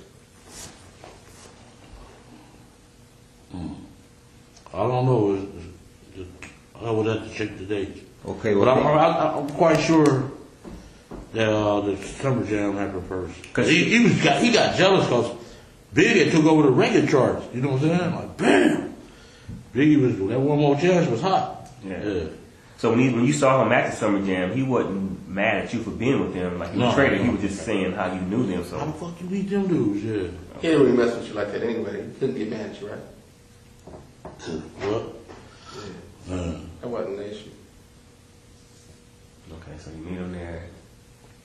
Who was all at that Summer Jam with you? Was Clint with you then? Was he out of jail? No. He was in jail? He was in jail. Zip was with you? Zip. You know, your boy Win, the face that you love. Come on. Yeah. He's not even like that, man. No, he told me that. It's just a face you just love. Oh. Man, my partner, man. I've been with that dude for 43 years, dude. Give my number every oh. Man, show him some love. Right? He ain't like that, man. It ain't like that. I don't know. It ain't like that. He's just trying to help himself. In this I'm saying, I didn't even say that, man. Just let it go. All right. Move forward. Leave him alone. That's my dog, though. Fuck it. Y'all say him? I got to. Shit. He gave me the hug of my life. Where to God? You gave me a hug of your life. He gave me the hug of his life. So when you at the Summer Jam, you're up on stage and Puff is there, right? Yeah. Suge says, hey, how you know these guys? You tell After him. we leave off, he was on the other side of the stage over here, and they left off this way. When I came back, in the back of the stage, he was like, Keffe D, let me know later. Went over there, and he told me, man, how you beat them dudes? Same way I met you, motherfucker. Yeah. He don't know I helped his ass out a lot. Okay. Well, when you say same way I met you, I'm assuming that you know these guys because of the drug trade. Is that how you knew Suge? No, I put in, when I started that music industry, I mean that death row shit, man. With Pat? I did the work for that shit. Man. Okay. All right. Well, we'll get to that. But that hadn't even started yet, really. In 95, you've already got some kind of little, you've got your relationship with Suge because of the money that you gave him from Pat, right? We've been knowing each other before him and Pat even met. We was little kids. Same neighborhood. No, football team, Great Compton. Okay. Well, that's kind of going to be a different issue. Let's stay on track here. So after the Superfest, you say that to Suge, and then you walk off. Everything's cool. Was Puppy scared of Suge at that time? No, he wasn't scared. Okay. Then one day, me and Zip rolling up Greenleaf, and the phone rang, and he wanted to speak to me. Like, man, you think it's cool to come out there for our concerts? I said, why not? Why you can't come? Talking about Big Boy CEO. I'm like, man, that dude ain't nothing. Come on. This is Zip on the phone with you? No. Okay. Zip, he called Zip home, and I was in the car. Said, hey, boy, I want to speak to you. Hey, man, you think it's cool to come out there? I'm like, yeah, it's cool, man. You know, just give us like 40, 45, 50 tickets. So Puff calls Zip's phone. Zip gives you the phone. Yeah. Puff says to you, is it cool to come out there? Yeah. You said, yeah, just give me some tickets. Yeah, give us a gang of tickets. So he didn't give you no money, no security, nothing like that, just tickets. He gave us some tickets, and I brought the crew. You know, yeah. We went up there deep. They didn't show up, you know. And that's the big concert you were talking about, the tour that they were on with Jodeci and all that? This was Anaheim. This is when we brought out the choruses. So that's the Anaheim. We went about 12 deep to the one in San Diego. 12 cars? No, like 12 people. Yeah. And you're saying he didn't show up to, are you talking about Suge? Suge, they didn't show up, no. So no problem at the concert. They're having a good time. Pop bottles already out here the whole time. Nothing else happened. No other events happened. No problems during that time, right? Right. No problem. Okay. You and Zip keep doing what y'all doing. No business or whatever. What's the next little thing that might have happened? You know, as time went by. Because by then the beef should have jumped off. It's already been coming that way. Yeah, that's where it started. I think the boy in Atlanta got shot. Jake. That Suge partner from, I think he's from Capitol Park. Yeah. He got shot. That's what really scared the boy, you know. You know anything about that murder? Did he do it? Did Suge have something to do with it? I mean, did Puff have something to do with it? Yeah, his boy shot him. So that's the truth? You know from fact or you know from hearing? I mean, you know. I wasn't there. I know you weren't there. I was from hearing. Inside stuff or just street stuff? Inside. So Wolf did? Yeah. Dude, Wolf did kill him? Yeah. All right. There was some talk that some Southsiders were there too. Is that true? In Atlanta? No, we wasn't there. Nando wasn't down there? Nando wasn't down there? He wasn't hanging out there? We wasn't there. Okay. So Big Jake is killed. Oh, real quick, you said that Puff calls you on the phone. You tell him I need like 50 tickets, and we'll make sure everything's cool out here. And that's the Anaheim concert. Yeah. Then when you go to that Anaheim concert, that's when you guys That's start what he fighting. said that in front of all the people. Andre Herrera, he was there. Andre who? Herrera. He was, Andre Harrell. Yeah. Who else was there? It was just them two. Hold on. Specifically, Andre Harrell, you. About 40-some Southsiders. But from New York, Puffy, that was only Andre Harrell and him? Yeah, Zip. We picked up Zip from the airport, Long Beach Airport. Okay, so it's Harrell, you, Puffy, Zip, and a bunch of Southsiders. And what Puffy makes kind of an announcement? Yeah, that was stupid as hell too, you know. What did you actually hear? What was the words? If, the best you can remember what he says. Shit, he said he'd give us anything for them dudes, you know. Yeah. We'll give you anything for these guys' head. Yeah. Where were you exactly? He was in the main. It was like he had the Navy SEALs in one room over here. We was in that middle room. The middle room was like a living room, like a suite, and the other room was like a bedroom. We was in there shooting dice. D-Mac was there. That other dude, what's his name, Trev? We shooting dice. OJ daughter, she was at the moment. Did she hear this being stated?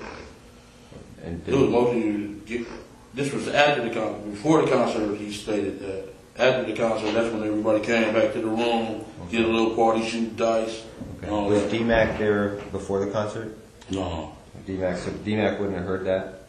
No, he wouldn't have heard that. So were you in a hotel? Were you at the venue? We was at the hotel when he... At the hotel? What hotel? That was at, Anaheim, the Hilton or something. Okay. One Sheraton or Hilton? I think it was the Hilton. So you're like in the suite at the Hilton or something? Yeah. Okay. I think it was Halloween night because she had on a cat suit. And Trish had her on the bed like, make a meow for me, baby. T. OJ daughter. She was a bad motherfucker, boy. Back then. Yeah, I wanted to hit that thing. Yeah. You said there were Navy SEAls in the other room? Yeah. What for? For to protect him. He was that scared of that dude. He had hired some Navy SEALs? I swear to God. Like, you know they were SEAls, or did you? He told me they were SEAls. He was Navy SEAls. And they had on their little ear things and everything. So this is after Jake got killed. So he was on point. He was worried about something happening. Yeah. Suge got miles off about a bunch of different stuff. So he was scared. It was He was scared to death. Yeah. Okay. And he like, man. Now, why does he, if he's got these Navy SEALs guys out there protecting him, why does he call you and ask you for protection?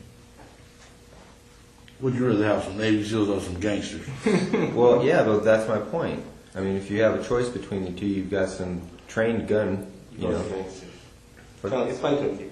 Yeah. You would want the gangsters because the Bloods, they'll tear them dudes' ass up, man. Come on, man. They don't play fair. Yeah, tear their ass up, dog. I swear to God. You know they would. We would have went in there and beat them up if we would. Man, I ain't seen a lot of gangsters that can hit their target, man. But they don't know like we know, man. No, we would have went in that room They and don't told know them. like, you know, we know Navy SEALs. It'd be a bigger crew by me, like 3 or 4 of them dudes. No, Like 40. Navy SEALs will kill I don't think they know like we know Navy SEALs. Right. They thinking they're just some guys with guns. They can go in there and shoot it out with them. Right. They would have wiped the floor with them, man. But anyway. All right. So he's got both. He's got his legit security, and then he's got his gangsters. Yeah. Well, let me ask you a quick question. When you guys rode, who was all with you? As far as the main crew who rode with you when y'all was, you know, with Puff, hanging out with him, or, you know, bodyguarding, whatever you want to call it. You, who else? Face the love. You win. Me win. Corey sometime. Lane, all of us. You know, the little crew. The whole No, well, that crew that day. Who was there that day? At Atlanta. Atlanta? Mm-hmm. Everybody. Yeah. Whole fucking neighborhood. Okay. Give us 5 names of people who would say, "Yeah, we heard Puffy say that." You don't have to come from. They don't. Al, Corey, Win, Third Rock, all of them will tell you shit. I'm quite sure they didn't told y'all already. Al, this is all the main crew. Was Duck there? Was Lil Duck there? No, he wasn't there. He was still going. Okay. Bram, none of them, the G's from the other side went over there. No. It's your crew. Yeah. The Birds, right? Because this Anaheim thing had to be after. This would have been after. Big J got killed. Yeah, after Big Jake, right? Yeah. That's when it heated up, huh? After Big Jake went down in Atlanta. Yeah. But just to make something clear, you said previously, one time you went down there with 12 people. Is that different from That was this? in San Diego. Okay. San And that's Diego. after Anaheim. This is before Anaheim. Okay. Before Anaheim. So Anaheim was pretty much the last big concert you guys went to, and that's when all that stuff happened. As far as Puff saying, you know, I give y'all this. Yeah. Then we went to Vegas. Vegas at the MGM. They got pictures and everything. Sure. Magic Johnson that gave a big party out there, and we went to that thing. Were they there? Who? Puff and them? Yeah. Okay. We smoked weed all. I ain't never seen them over smoke weed in the MGM like that. But man, y'all is crazy as hell. You know what I'm saying? They're smoking wherever they want? Yeah. Had the thing roped off. Yeah, that was some big shot shit. I was like, boy, y'all got, because in Las Vegas, they'd take your ass to jail for a joint. You know what I'm saying? An alpha joint. Now, go ahead. I just wanted to get back to the schedule. Yeah, just get the timeline in order. Big Jake gets killed in Atlanta. The thing in Anaheim happens after that. What point, if you remember, is it when Puffy takes the stage and says, "Hey, if you don't want your producer," or I'm sorry, Yeah, that's Suge when gets the up on beats. Yeah. When does that happen, though, in relation to these other events? Because we're trying to set the stage here, and it's important we get this in order. Had that already happened before Jake gets killed in Atlanta, the bodyguard? My girl got all that memorabilia. I could go look through that shit. You know what I'm saying? That was back in New York, right, when that occurred? Yeah, when he was on the stage. And really, the Wu-Tang was on their ass. They was the one dancing all in their face. You should have started a beef with them. You know what I'm saying? Puffman was like little kids, you know, Junior Mafia. Yeah. I think it happened before, though, kind of. Before Jake? Yeah, before Jake. So you could see Suge getting up on stage, making fun of Puffy. Yeah. Because that was like the thing that started. Or did it trigger it? Everything. Before anybody got shot, killed, That was security. a lot of disrespect. Yeah, that was disrespect like fuck. I mean, because that would set kind of a motion for Atlanta. That had to be before. Okay. All right. Okay, so right now we just got to Anaheim. Let's go back to, you said San Diego was before Anaheim. Yeah. What happened in San Diego and how'd that develop? Zip came on the street and said the boy wants to come down there to the concert. We jumped in the Zip van and my SS and rode down there by 12 deep. Now we stayed in the same hotel room. Okay, let's hold on there just for Same a second. hotel. Same hotel, yeah. Okay. Same hotel, not the same room. So Zip called you or you were with him? He came on the street on Burris and we jumped in the van, went out there. Now, when he said that you guys going out there for business, like to work with Puff, or just going to have a good time? Going to have a good time. Okay, so Zip Cameron Burris is in the van. He says, "Hey, my boy wants to come down here." Did come down to San Diego. And then from that point, when Zip tells you that, you guys leave that day, or is it? That second. Oh, yeah. okay. So it's that day you guys go to San Diego. Yeah. All right. Who drives down there with you? Who drive down there with me? In the van. Shit, I was in my own car. It was me, Lane, Big Dre, and somebody else. We jumped, and everybody else jumped in the van with him, the party van. What color was that van? Black. Is that a different one than the one in Vegas?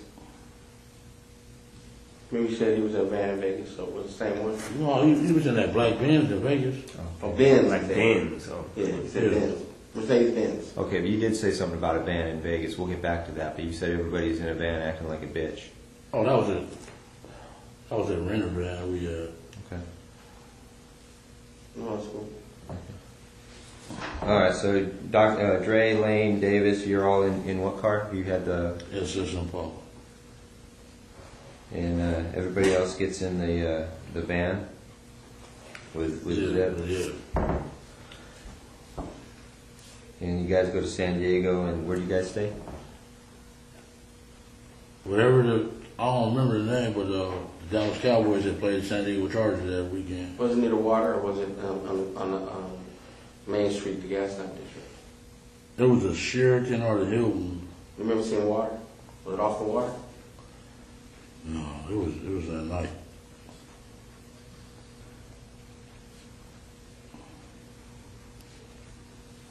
That'd be a nice place. Cowboys are staying there. Yeah, that was my team. Yeah. Well, that should be easy. There was a lot of girls, boy, they groupie business. Yeah. Okay, so you and Zip and the rest of the crew down there. You run into Puffy at the hotel or at the concert?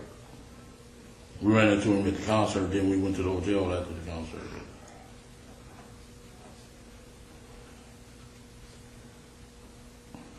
You kind of look like Emmett Smith. You could have used that. Yeah. Yeah. Okay, let's go back to the hotel.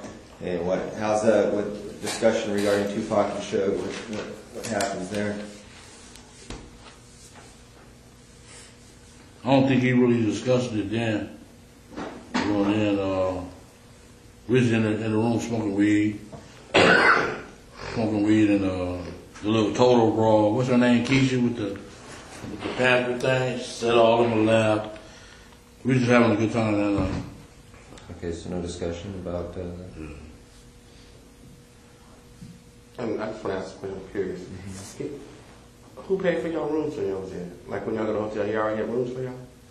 No, I don't pay for it. We had money, man. Them dudes. Oh, y'all was paying y'all stuff? So they were just getting started, really. Oh.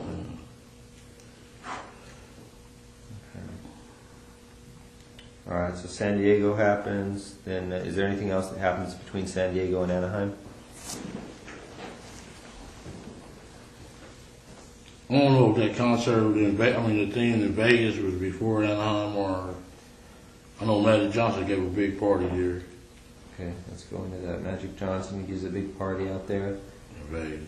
And you go out there with Zip?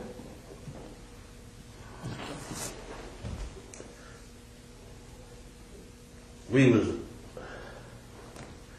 stayed in Treasure Island. That was the Holyfield and Douglas fight, was it? Was it the Holyfield Douglas fight?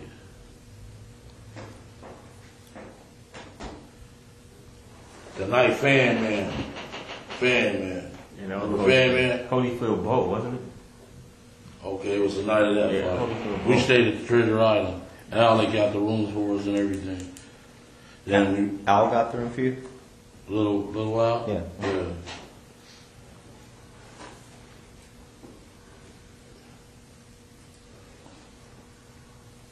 Then we went and met him at the MGM, him and Zip and Biggie, all of them was there. Lance. I'm sorry. When's the first time you met Biggie?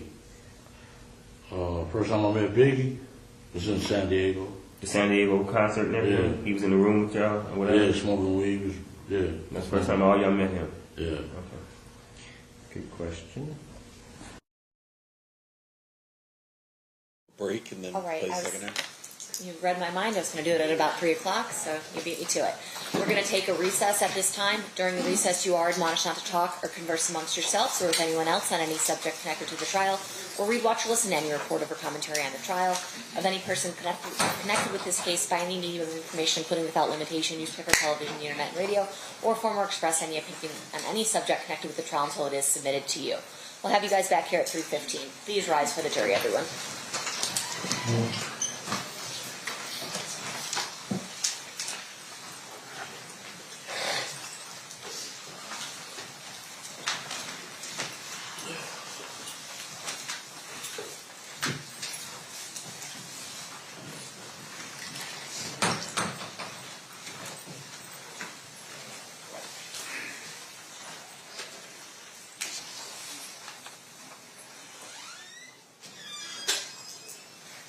For the record, the jury has exited the room. Will be in recess.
record.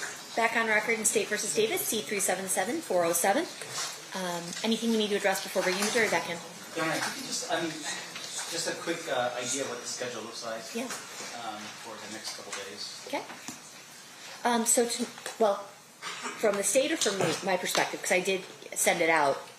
The plan is 3:30 tomorrow. The plan is from 9 to 3:30 tomorrow. Right. And so is it just the recordings and? No. We have 3 people we have to get up tomorrow. So Can we do this at the bed show? Can we do this yeah, come on up. Sorry. Yeah, you're fine.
All right, looks like we've got our scheduling issues kind of ironed out a little bit. So at this point, I think we're ready to bring in the jury unless anyone objects. Hearing nothing, let's bring them in. Set for jury.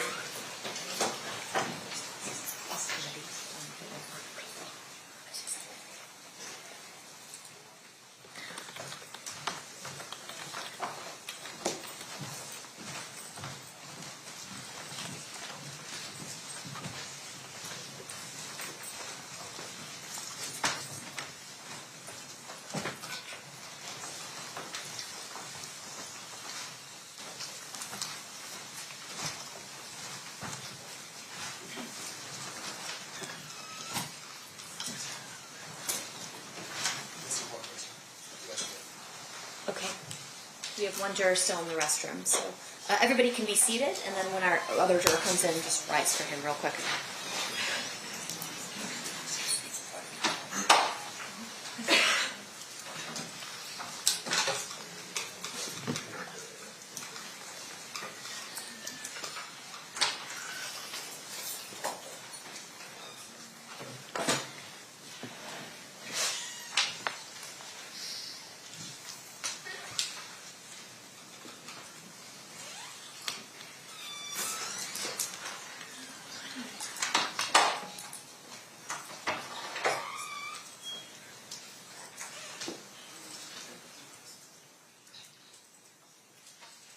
Temperature.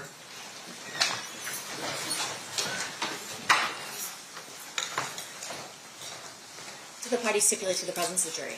Yes, Your Honor. You may be seated. All right, it looks like we are still in playing Exhibit 117. State, you may resume at this time. Thank you. Okay, so those bureau got you guys the rooms at Treasure Island? Yeah. Okay, and it's Magic Johnson party you guys to go to at the Holyfield fight. And you remember it? Who's fan? Family guy came down. Came down in the ring. Remember? Parachute? Yeah.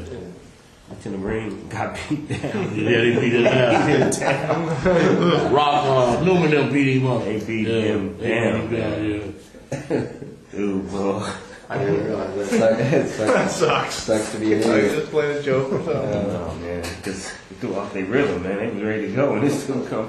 It's either him. It was either him or Buster Douglas. When Buster Douglas lost to who? So I think that was Bo Holyfield because it was a big fight. And I remember Rock was Bo's trainer. Yeah. So I'm pretty sure.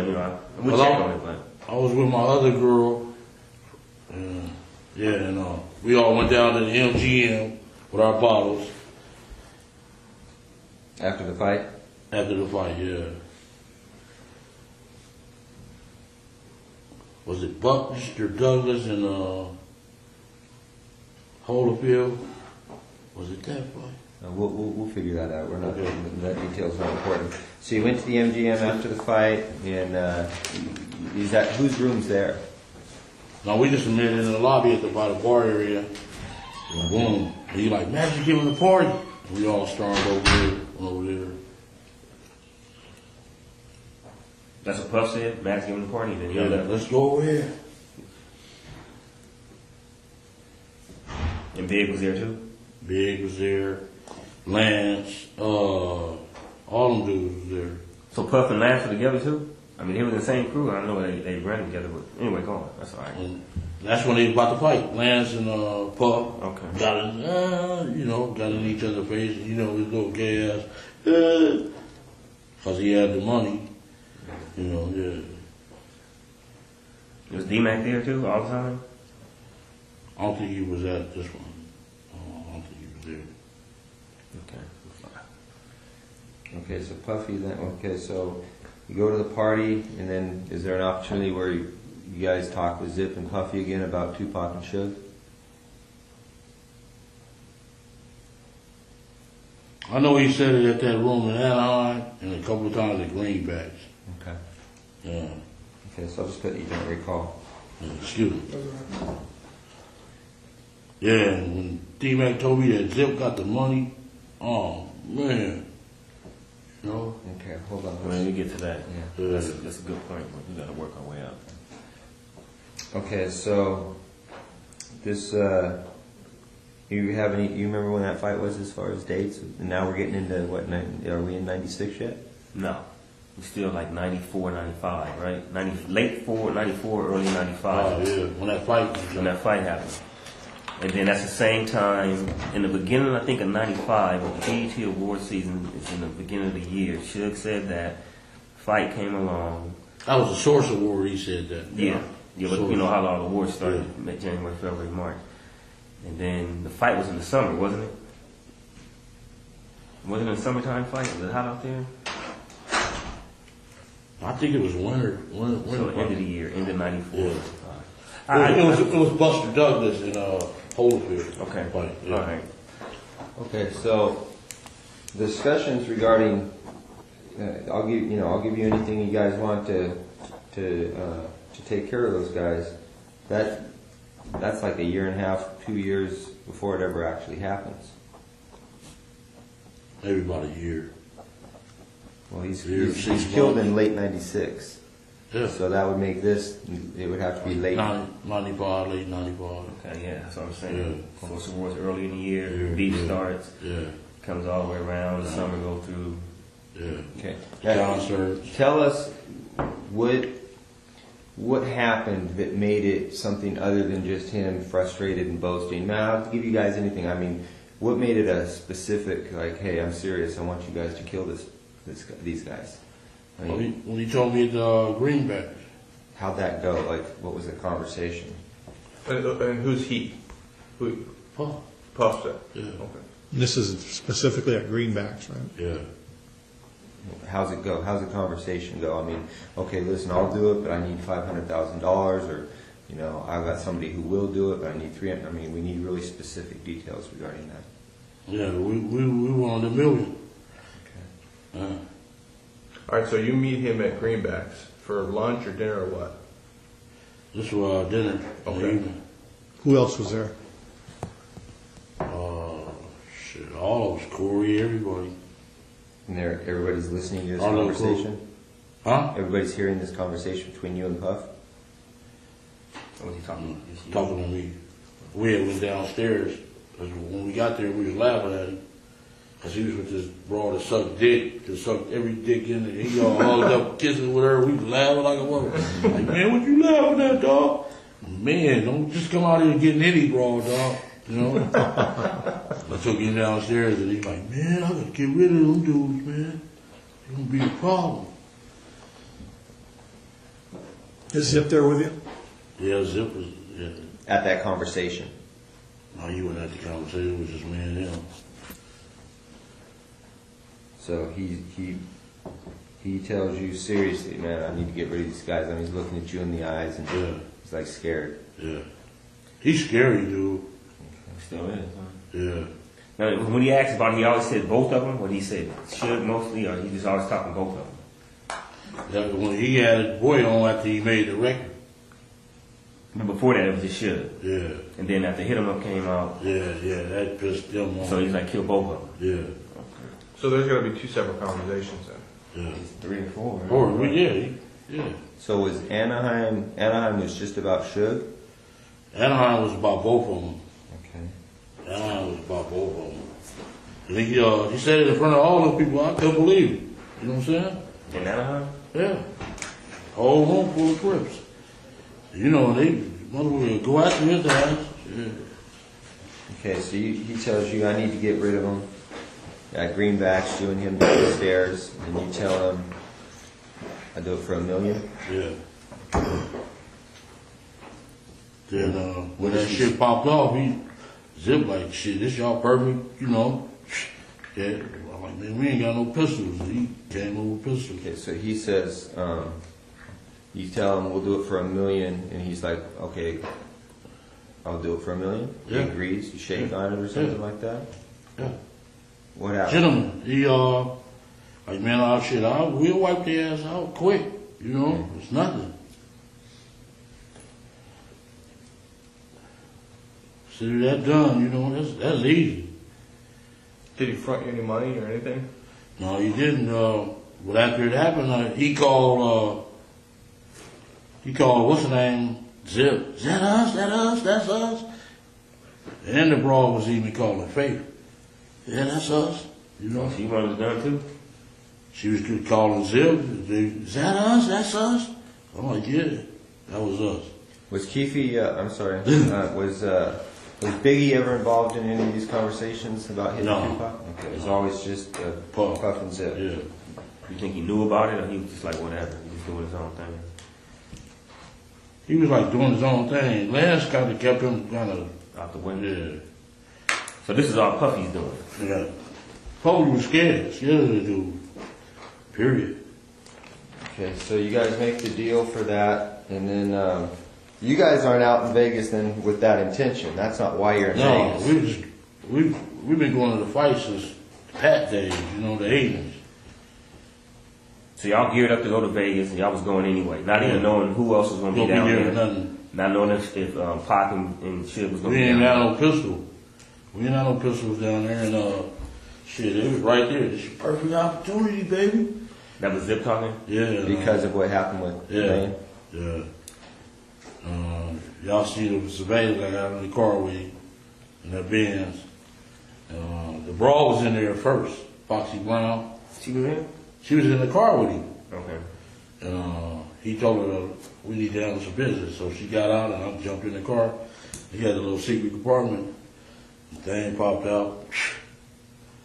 Okay, let's work up to that real quick, because that's important. Well, but there was, he said that you were there was numerous conversations, the first one taking place in Anaheim, another one at Greenbacks. Yeah. What other conversations took place where you and Puffy were talking about, doing this stuff? So fucking wrong, man.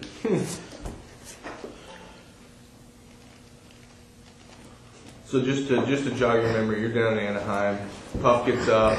He says, I'll do anything to get rid of these guys.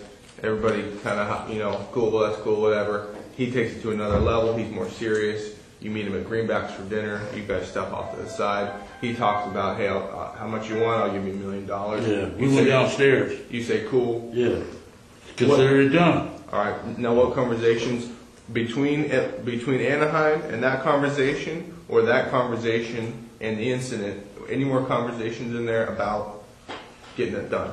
On the phone or in person, either one. Does it ever call you on the phone? No. I know after it happened, he kept calling, that us? Yeah, that's us, motherfucker. Yeah. Did Zip ever try to push it, like, hey, the boys still talking about, getting this done? Yeah, he just said that's our perfect opportunity. That's it. But in between, he never said nothing, like he was trying to, like, almost broker it. Like, yeah, I talked to Puffy, asked him, y'all gonna do that still. No, he didn't say that. Who brought up the amount of $1 million? Shit. He did. Puffy did? Yeah. Okay. Wasn't you? No, it wasn't me. I'm shit. $1 million out there. Yeah. Take it for 50. You know what I'm saying? Shit. So he brought up them $1 million. Yeah. Them project dudes will kill your ass for $1,500. You know what I'm saying? Shit. Tell me about that. So basically, all right, then you guys geared up to go to Vegas. Y'all had planned to go to Vegas a couple weeks, got the hotels. Yeah. And then who all drives out there? All you guys is? All of us, yeah. Zip, we had left from Greenbacks. Give me 1 second.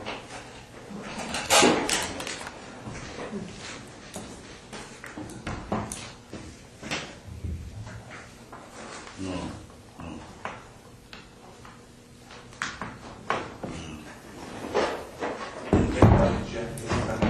Okay, so y'all, everything good?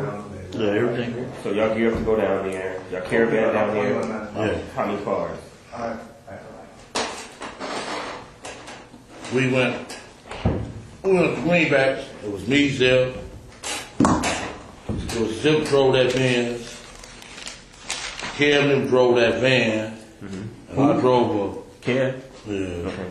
And I drove what was that, a Malibu or something? Not a Malibu, but a Century. What's that? By a Buick? Buick Century? Yeah, I drove the Renner Century. And y'all left from Greenbacks like about what time? A couple days before? Maybe about, was it Thursday night? I think it was a Thursday night. We left from there. Friday was Saturday. Okay, it was probably Friday we left. Friday evening when Zip looked like he got picked up by a helicopter as fast as he got there to us, so once we got there, started kicking it, partying and all that old shit. Y'all staying at the Monte Carlo? Yeah. Okay. And who got the rooms for y'all at the Monte Carlo? My wife, it was in my wife's name. Okay. Y'all pay for them? They had comps. Lane had comps at not the MGM, but Excalibur. Because of gambling? Yeah. Okay. I'm sorry, Brett. No, that's right. I got thrown off track for something. We were in Greenbacks. They have the discussion and everything. How long before you guys go to Vegas is that? I think this is another time at Greenbacks or the same time that Puffy said he, No, this is different time. Okay. That's our headquarters. We meet at. Okay. Every time they come out, we'll be. So Puffy had said they agreed to the $1 million, and then that Friday before they were going to Vegas, they met at Greenbacks with Zip. They caravan from there on that Thursday, that Friday night. Okay, so there's another incident. You guys meet at Greenbacks. That's when we go to the fight in the September '96. Okay. And you leave from Greenbacks to go to Vegas. Yeah. And that's when Kevin's driving the van. Corey, Detroit, the dude from Detroit, Tracy Session, Wynn, all of them was in that van. Me and my girl was in the Century. Zip rode with somebody else. Who's driving the Cadillac? Lane and them didn't come to the next day. They came on Saturday? Yeah. Like, what time did they arrive on Saturday about? I know I'm getting ahead of it, but just trying to clear it up real quick. They rode about 2 or 3 o'clock. Okay. And who came with him? That whole crew was in the car, nobody else? Nobody else. Just those three? Minus the people minus you? Dre and T? Yeah. Hey, real back at Greenbacks, when you and Keffe talked about $1 million, you said you walked downstairs. Did he say, come meet me downstairs?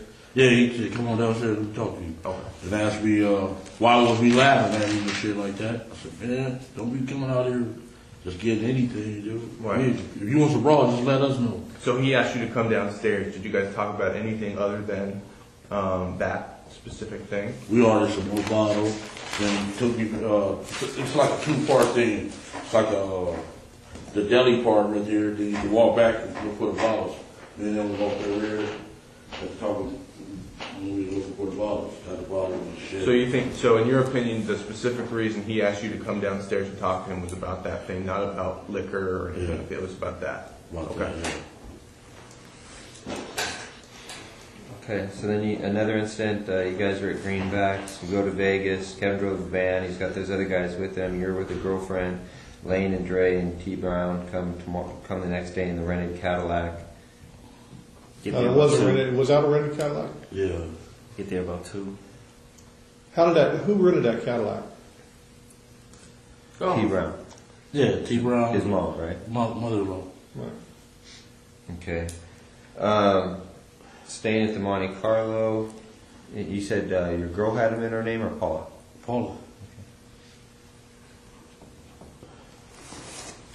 Okay. You all right? Yeah. Can I ask you a quick question? Go ahead. No, we'll get to that later. Ask it. No, that's okay. Come on, now you make us curious. Just ask. No. It was something, it's too far ahead, so I'd rather just stay intact. Like Greg was trying to write fast to get the stuff down there. I don't want to be too far ahead. Okay, so you guys are out in Vegas. You're there the night before the fight. The next morning or the next afternoon, Lane and them guys show up in the rented Cadillac, and you guys are all at the MGM. You guys go to the fight. Right, so lead us through it from there. Okay, You meet Zip out there. yeah, it was Zip. We all rode together. Me, Zip, Kev, and what's his name? But he just took off. His Benz was faster than our bro. Oh, okay. And we got there. Did he stay at the same hotel as you guys? No, I think he stayed at the MGM. We like,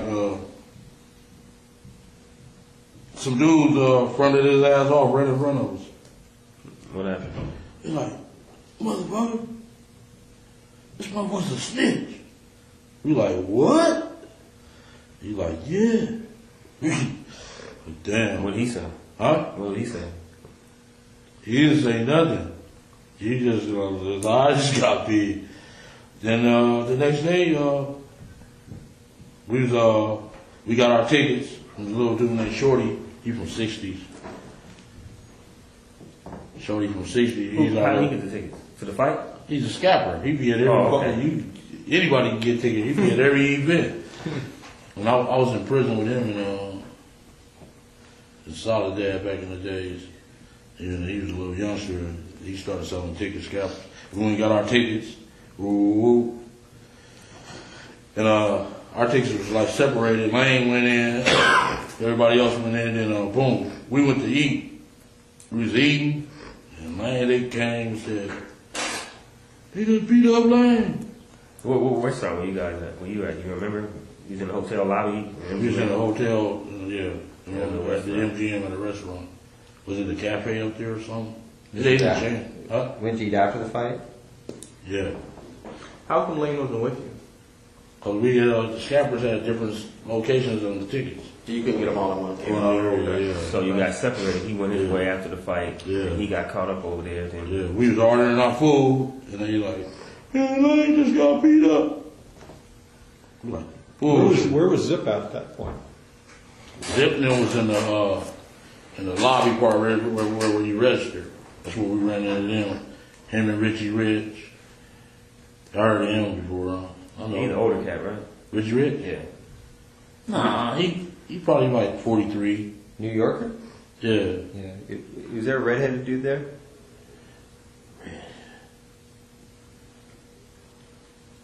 I know Richie Rich was there, and Richie Rich. There was a few New Yorkers though with Zip. Like, man, y'all need some help. We got this. That's what they said? And all these other cats? Yeah. Well, how come everybody else was at the restaurant with you? Everybody knew to go to the restaurant, but Lane was on his own by the doors. Yeah. Well, why? Something's missing. Why is he at the doors and everybody else is at the restaurant? We all went. He was supposed to come to the restaurant too. He just forgot or something. They seen his motherfucking ass and beat him up. He couldn't get there. Yeah. Okay. No, in surveillance, it seems like he's standing there He's waiting. hanging out. He's hanging out. Like he wasn't on his way nowhere, walking. Y'all seen us at the restaurant? Well, yeah, they got video cameras all over them. But him, he wasn't. He was. Y'all seen me? He's like posted up. It looked like he was looking at them when they walked by. Yeah. Well, like he was waiting for him, you think? I mean, I don't know. Whether he wasn't waiting for him. That's what we're asking you. A lot of this, You know, we be after the girls, man. Yeah, but it seems like so you guys get your tickets from Shorty, you give them out. All right, we can't sit together, so let's all meet at this restaurant afterwards. All right, Yeah. everybody bolts after the fight. Everybody comes back to the restaurant except Lane. Lane's standing by the doors. Why is Lane standing by the doors and everybody else is on board, knowing to go to the restaurant? I don't know what his thoughts was. Okay. Okay. But before that, before the fight, before Orlando had, the beat down or whatever you want to call it, no beef with nobody as far as them. You guys didn't even see Suge and them at all? Yes. Didn't see them, didn't nothing? Yeah. Nobody said they here, them dudes here, nothing like that? Nothing. And then, okay. See, it would seem to me that Lane may be working his way over to the restaurant where he's trying to find you guys, but then he sees them. He knows automatically he's going to have beef with them just because of the mall incident. Yeah. So he may be just trying to Post it up, trying to wait for you guys to pass by. I'm sorry. Yeah, he probably looking for us. Yeah, you're right. That would make some sense. Yeah. Yeah. He just got separated. Okay. So he. Y'all seen us at the restaurant? No, the film, the casino was Shit, Darren was the waiter. Y'all seen me and him get I can't believe you don't remember seeing me at the house on Compton and Vegas, all that, man. I can't believe it, man. This task force has been around a long time. I can't believe you don't remember seeing me, man. I shook your hand a couple times. I'm like, what's up, man? What's up? And kept moving like you knew me. And I'm like, what's up, man? How you doing? But you was just Keffe D, so. Shady man. You sold him dope. Anyway. Y'all seen us at the restaurant too? Yeah, I just got the name of it because it's been so, like you said, it's been so long ago. But okay. Y'all see me and Zip in the Benz too? I didn't. I don't remember seeing it. I don't remember seeing it. Okay, but who was in the restaurant with you? The crew, it was me, Bubba, all of us. Kev. Was Devion and them hanging out with y'all at that time? No. The Vegas dudes? No, they wasn't. They knew nothing about this. Nothing about this. Y'all didn't hook with them at all. Nobody, Qatar, Carol, KC, whatever his name is. None of them dudes. Y'all didn't hook up with none of them from We Vegas. seen KC down there. Okay. We didn't see Doug Carter, the other boy, Chin. Okay. Where did he go? Huh? There. T.R. Yeah. He just got hit about 5 months ago. Victory. Okay, so Richie Rich and Zipper in the lobbies with some other New Yorkers. You guys read, blah, blah, blah. Lane gets into a fight. And then Zip and his boys are like, y'all need any help? The East Coast asked us first. And my boy. Who? And. One from Paramount, man. Oh. Really? And. Oh, Anthony? Anthony Trent. Yeah. He was down there? Yeah, he asked me, y'all need some help? We like, no, we good. Did Treggs hear any of the conversations between you and Puffy? Was he there for anything? Who? Treggs. And. And. Yeah? Yeah, the one you talking about right now. No, he didn't. Did he? Your Cadillac? Is that Cadillac? Yeah, the one. Yeah. Yeah. Was he there for any of the other conversations or anything? No, the Cadillac was Reed. That's true. Oh, that's Trevor, right. yeah. The other one was. Ant was the other dude that came with the other car. That's right. You know what He was there. We seen him first. He like, he jumped on lane. Ooh, what's up? Y'all need us? We like, no, we cool. Then we ran into Zip them in the lobby. That was the light-skinned kid that stopped us and talked. That was Ant. When y'all was watching, he stopped us and talked to us. And we met Zip them in the lobby. We went all out to the parking lot to get the cars. Okay, let's stop right there. The whole crew? Yeah.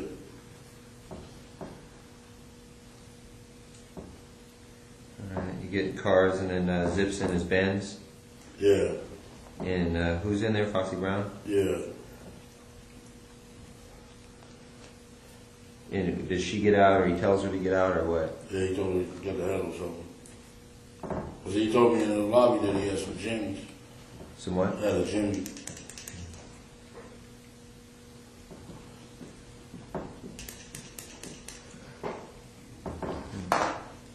You need one?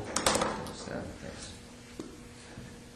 And you get in with Foxy Brown was sitting in the front seat? Yeah, and she got out. She was wearing pink, little pink thing, and I jumped in the car. He gave me the jimmy. Who was Lane and all them? I'm sorry, Greg. They was waiting on the cars. So they was in the valet waiting for the cars. You had already gotten in his car. And the homie said, Where does he get the gun from in the car? A little secret compartment. Popped up. Pop up, yeah. In the armrest? Yeah. He gave it to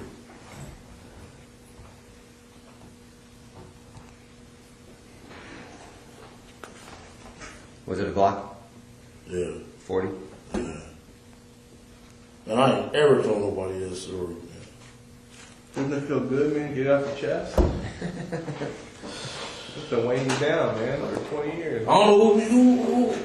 Can I ask you one question, though? Oprah's going to be like, Mr. Davis, we really appreciate it. And then you be like this, read my book. Hey, I just want to ask one thing, though.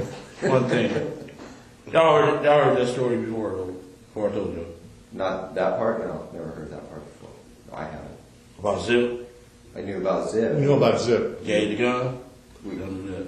Yeah, but not about the pop-up thing. pop up. Little particular things in between.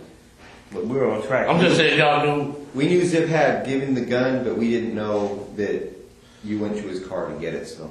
Stuff like that. Let me tell you. This dude punked me, though, that morning in the garage, though. I ain't gonna lie. He got me good, dog. I ain't gonna lie. You gotta pray me good. He good. He like, well, I got some shit gonna break your heart. Gonna break you to your knees. That's what bothers me. That's what got me, dog. Other than that, I would have went out hard. I'm gonna lose my house. Fuck them. You know what I'm saying? Yeah, but that got me, though, dog. He said, I got some shit gonna break your heart. Gonna break you to your knees. I already knew what it was. I said, oh, they got me, dog. I gotta write that one down, man. Put that in the book. I got some shit gonna break your heart. Gonna break you down to your knees. Keep you deep. See, he can deliver. I'd be like this. I got some shit that's gonna break her. It wouldn't just sound right. You got me on that, dog. Other than that, I was like, fuck, y'all. I'm going in, man. Because I know I am you. I know how you think. I'm from the same place you from. Oh, so I know kind of what to say. Where you from? You from the You neighborhood? want to talk about that. You don't want to know. You're so proper, man. You know what? That's called education a little bit. Yeah, right? So proper now. You got me on that one, dog. Then I said, break my heart then. And I thought about it all over that week. I said, oh, they got me, dog. They gonna give me the death penalty. Yeah, man. Yeah. It was on the stretch, man. Yeah, it's been a stretch. But okay, will we agree? Okay, so we get the gun out of the armrest. Zip gives you the gun. It's a 40. I assume you check it, loaded. You put you get your own ammo. How's that happen? It's already loaded or It's what? already loaded. You just put one up. Okay, where do you go to? What do you tell Zip right then? What's that? Do you tell Zip, hey, we're gonna go handle this shit or whatever? Yeah, they asked like, do y'all want us to come? We like, we know where them motherfuckers at. They was telling us that they gonna be at the 662 Club. Who was saying that? Everybody. Everybody out there? Yeah, everybody. They gave us a concert. Well, how do you know that Zip's got a gun? Does he tell you? He told us in the lobby when I met him in the lobby. I got one. What did you ask him? Do you have one, or he just tells you, okay, I got one? Yeah, that's when they asked, do we need some help? I got some Jimmy. Like, yeah, okay, cool. All right. But only one he gave you. Yeah. And so KC went to go get some guns, but he never did get back with us. So it was a lot of people out there and asking you guys, Southsiders or Lando, like and who else? Just the East Coasters asked us first, the East Coast Crips. Then the New Yorkers asked us. That's it. Okay. We like, we don't need y'all. We good. Yeah. Okay. Then y'all, you get the heat. You get out of the car with Zip after everything. What do you say to him? Like, man, we're gonna handle this. Like, yeah, we're gonna go ahead. He's like, yeah, it's your perfect time. You know. Okay. Then you jump out of the car, and then what happens? I got in the van with the busters. You know what I'm saying? Who was in the van? Where do you put the gun? What do you do with it? Put it in my thing. Yeah. Yeah. Okay, so Keffe, you get in the van with who? Corey, Wynn, Kev, Wynn cousin Tracy Sessions, and some dude from Detroit. And they was, Lane them said they had a gun up under the hood. In the rental car? Yeah, they put one up under the hood. So, okay, that's cool. So we go to the 626. I'm sorry, real quick though. Lane's in the van too at that time or no? No, they in the Cadillac. Okay, so Lane in Cadillac with T Brown and Dre. Yeah. You know who's driving in? Who drove off from the hotel? T-Brown. T-Brown was driving still. Yeah.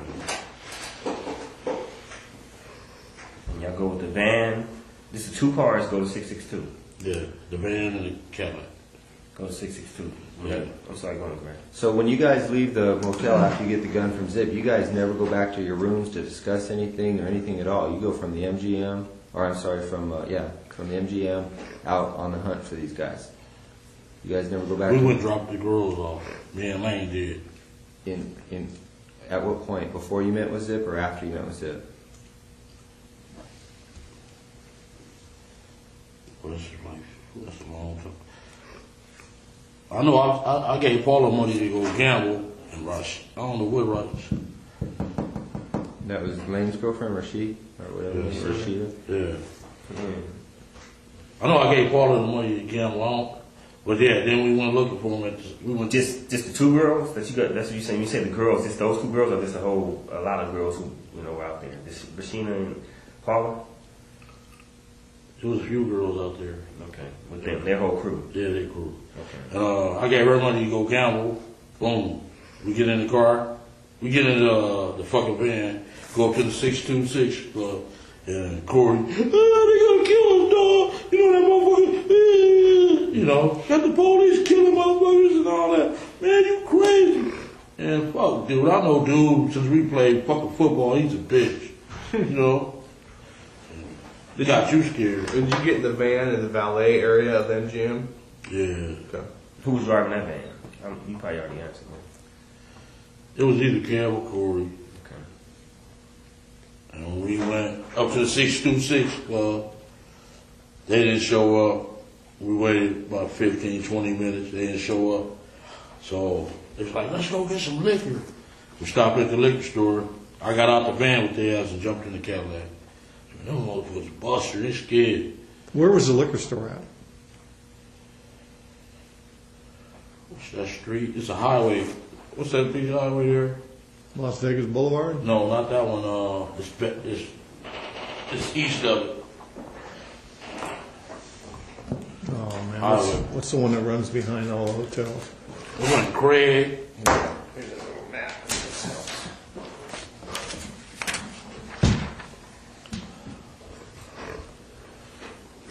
They may or may not be on that map.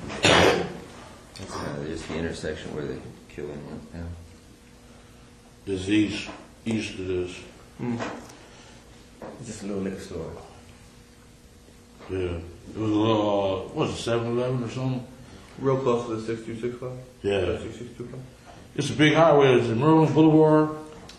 One of them. Okay, so you guys go to the liquor store, you're tired of listening to Corey whine, you jump into the Cadillac, and you what? You go to the liquor store, you get out of the van, you jump into the Cadillac with Lane and them guys, and then what? We rolled up, what was that? Was that Harmon? There is a Harmon on there. Harmon Street's on there if you can see it. Should be a Harmon Street on there. Koval, Harmon. And where did he get shot at? On Harmon, didn't he? Mm-hmm. Was Flamingo and Harmon right there? Something like that. No, it's on this street in Harmon. Where he got shot. Yeah, Koval. We was, I think it's Merlin Parkway or something like that. Is it called that? Yeah. I think the little liquor store was right there. Then we came up Harmon, got the Las Vegas Boulevard, and shit, here they come in that BMW like gang of cars and brawls. Tupac. And we like, there they go. Made the U-turn. We wasn't supposed to make it. We just wanted the U-turn, and they was in the middle lane, and we just pulled up on the side, checked every car to see where they was. So what directed your attention to him was some girl shouting at Tupac? Tupac. He gave himself away. Otherwise, they would have got away. He all hanging out. You know how he do. They go down to the finish. And he ain't got him. You did a U-turn, so then you pull alongside of it. You guys are in the car. Have you already handed Lane the gun at this point, or at what point do you hand him the gun? I thought he was going to pull on my side. You know, that's my little nephew. I'm going to look out for him, you know. And he pulled on his side. So you were fitting to blast if you had to, or you were just... Yeah, if we would have been on my side, I would have blasted. Okay. So you hand the gun to the back seat. Yeah. You can hear Lane. I gave it to Dre, and Dre was like, no. And Lane's like, give it. He popped it to us. Now, when you first talked to you a few weeks ago, you did say that Orlando was behind the driver. Is that right? No, Orlando was behind me. Okay. Dre was behind the driver. Okay. So when you passed the gun, you passed it to Dre? Yeah. Okay. He was the closest to him. He you know. He didn't want no part of it? Yeah, he was scary. All right. I known him to be scary, but when I got out of jail, they said he was a bad motherfucker. Right. Yeah, I'm like, is that right? He used to feign all that shit. All that shit. Oh, what we gonna do? Could be Dupac. His girlfriend liked to kill him. Huh? His girlfriend killed him, didn't she? No. I think you're... No, she didn't. He just had a sinus problem. Okay. Okay, so Lane, so you guys pull up alongside. This is essentially, I think, what...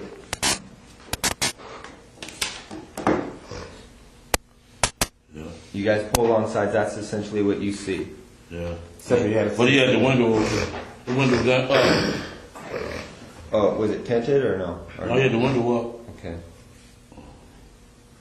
So he wasn't out yelling at the girls at that time? No, he was there, rolled back up the window when he went on the street. Okay, Lane starts blasting.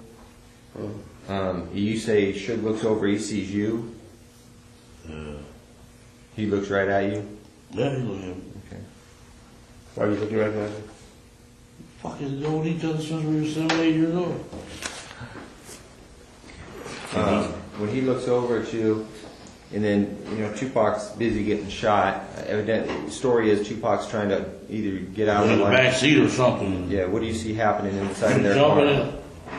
I seen a bullet going Suge head. I thought he was dead. You see his It wasn't head? scraped, something in the head or something. He a piece of glass went into his neck right here. And he had a thing in his head. Yeah, a little grave. Yeah, he got a grave on his Yeah, I thought he was dead. Okay. So, I'm sorry, did you guys stop the the bowler stop the car and just let him get off? Yeah. Then we made the right. Okay, but he stopped what you said, while he boom, boom, boom, got off, then took off. And we made the right, and some brawls at the sea breeze was following us. Stupid bitches. And we shot their window out, and they stopped. So Tupac's trying to jump in the back seat. And what Suge doing? Just ducking? Ducking. He couldn't really duck because he was too big. You know? Yeah.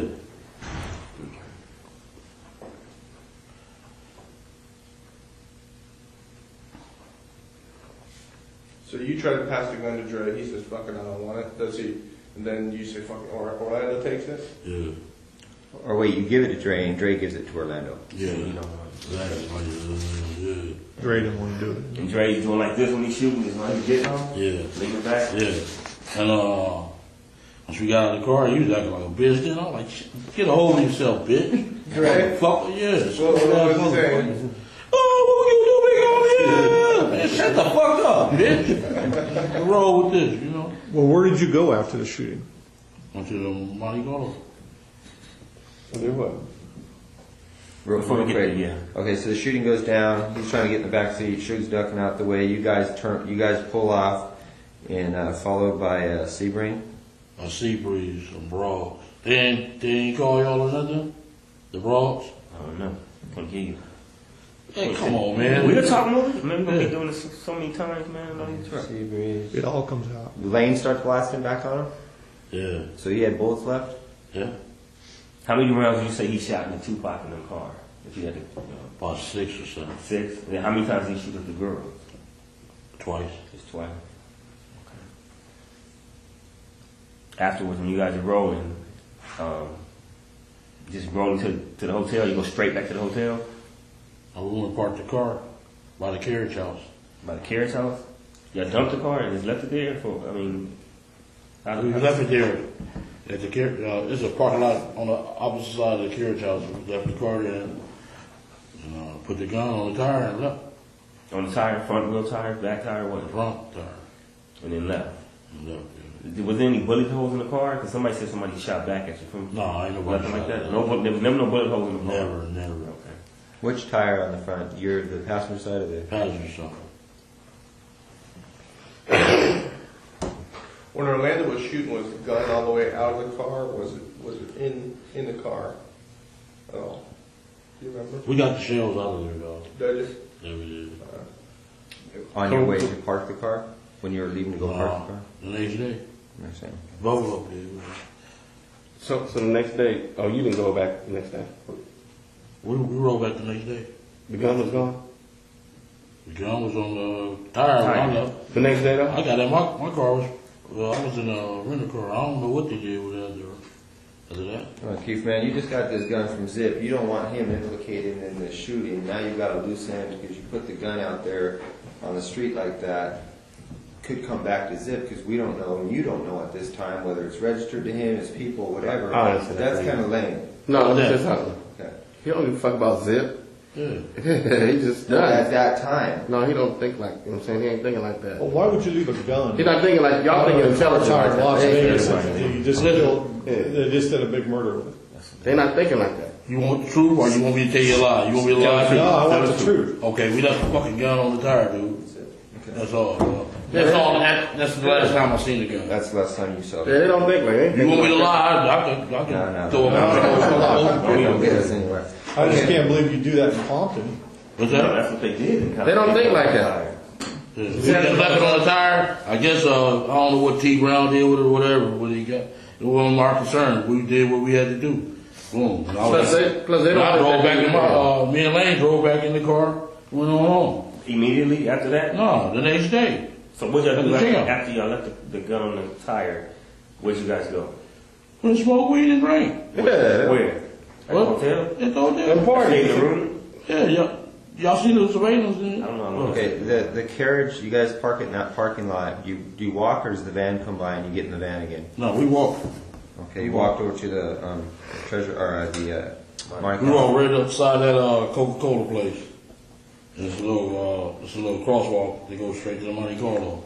Okay, so you guys go back to your room.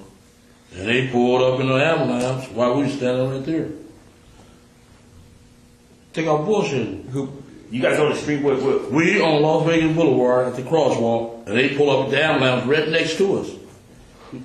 with him in the car already? Pops in the car. Tupac and Suge in the car. And y'all just walking It's up. close. Did they see y'all? He couldn't see after the ambulance because he wasn't really hurt. No, they couldn't see. We didn't give a fuck. We They know was that. I'm talking about the ambulance park right here. Right next to it. That shit was funny as a ball. So you guys continue, you party at the Monte Carlo, or you go someplace else that night? You go strip club or anything like that? We was at the Monte Carlo. Okay. And you all four stay together? Huh? You all four stay together?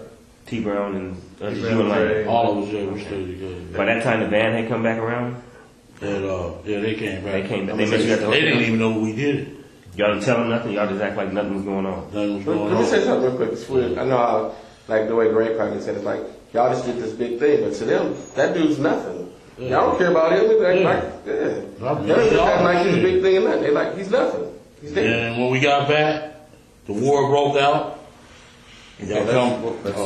We'll get to that. So you guys go back, you just party, drink, smoke. It's not really discussed. Nobody's making a big deal about it. Everyone goes back to their room to go to bed. You talk to the girls about it at all? Did you tell anybody? I don't know, man. I don't get down like that, man. I ain't tell nobody shit. That's like I tell my nephews them, stop saying that shit. Don't be on the internet and MySpace, man. When you saying that shit, they come. Did they get that dude for making ever 30 years later? Don't say that shit. I think someone went to the bathroom. So, is that what it is? Oh, no. That's strong So already. you guys do that. Go back to the hotel. Do all the South Side. Who all was in the room afterwards? Just everybody. Corey, Kev. Corey came later. He said, "You learned Tupac again." Like, is that right? Y'all laughed. Huh? Y'all laughed. Yeah. So he came in with the news that he brought the news that he had died. He thought he had died. Right, yeah. They said they both shot up. Okay. All right. So that night goes by. The next morning, you guys go get up. And you go back down to the Cadillac. I didn't ever go back down to the guy. You didn't. Some other people went. Okay. T. Brown, he had to go get the car. Okay. I thought you said you and Lane drove back. Oh, we drove that a Century back. Was you and him? And your wife? And wife. And she was his girl in there too? I think she was, yeah. Okay, so 4 of y'all. Yeah. But during that night, after the shooting, was there any phone calls between you and Zip or you and anybody? No. Nothing. It was dead that night. Nothing happened. The No next day, communication. we met at that right here on 3rd and La Brea at that hot wing place. So Melrose was like, what up? Yeah, Melrose. All right, so okay. you get up the next morning, and what happened? You turn on the news, you see he's dead. We already knew. You already knew he was dead. Any phone calls? You call anybody? You call Zip? And, The next day, The next day, he was like, Zip called you, you called Zip. call me. And he said, was that us? Yeah. Then he called while we was, is that us? Yeah. Wait. So Zip called you and said, "Is that us?" Meet me at the hot wing place. I met him at the hot wing place. And, But you said the hot wing place is here in L.A. Yeah. Okay, so let's go back to Vegas. So Yeah. you're in Vegas. You wake up the next morning. Yeah. All right. You turn on the news. You see he's dead, or you knew he's dead. You get a call from Zip, right? In Vegas? Yeah, in Vegas. I'm talking about.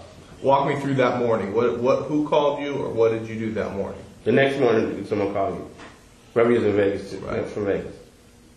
We left. We got on about 10 o'clock. Then I got a call once I got back to L.A. And he said, come meet him at the hot wing place. He said, Pope, come on back. And he told him, yeah. Okay, so let's go back to Vegas. What were you gonna do about the car? What was I gonna do? What were you gonna do about the car? Or what did you know was gonna be done about the car or the gun? It wasn't my concern. You didn't care about it at all. Okay. I got my mother-in-law had rented my car. I had to worry about her car, and he had to worry about his car. Shit. And I swear, highway patrol was gonna pull his ass over, man. Y'all was Do you know if he had the gun with him still?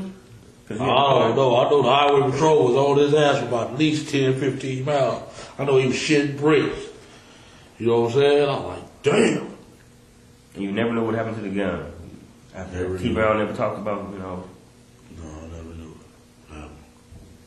Okay, so you get back to LA the next day. Zip calls you, says, "Meet me at the hot wing place." Where at? They're by Peaks. Melrose and Brand. You know where Peaks is? Yeah. Place is. All right, so you guys go over there. Zip shows up. You guys, what happens after? What's the conversation with you and Zip? He said, Paul kept on calling, was that us? That us? And he told him, yeah, it was us. Faye called him. Woo-woo. I said, we'll go get our little money. He said, all right, I'm going to go back out there. Woo-woo.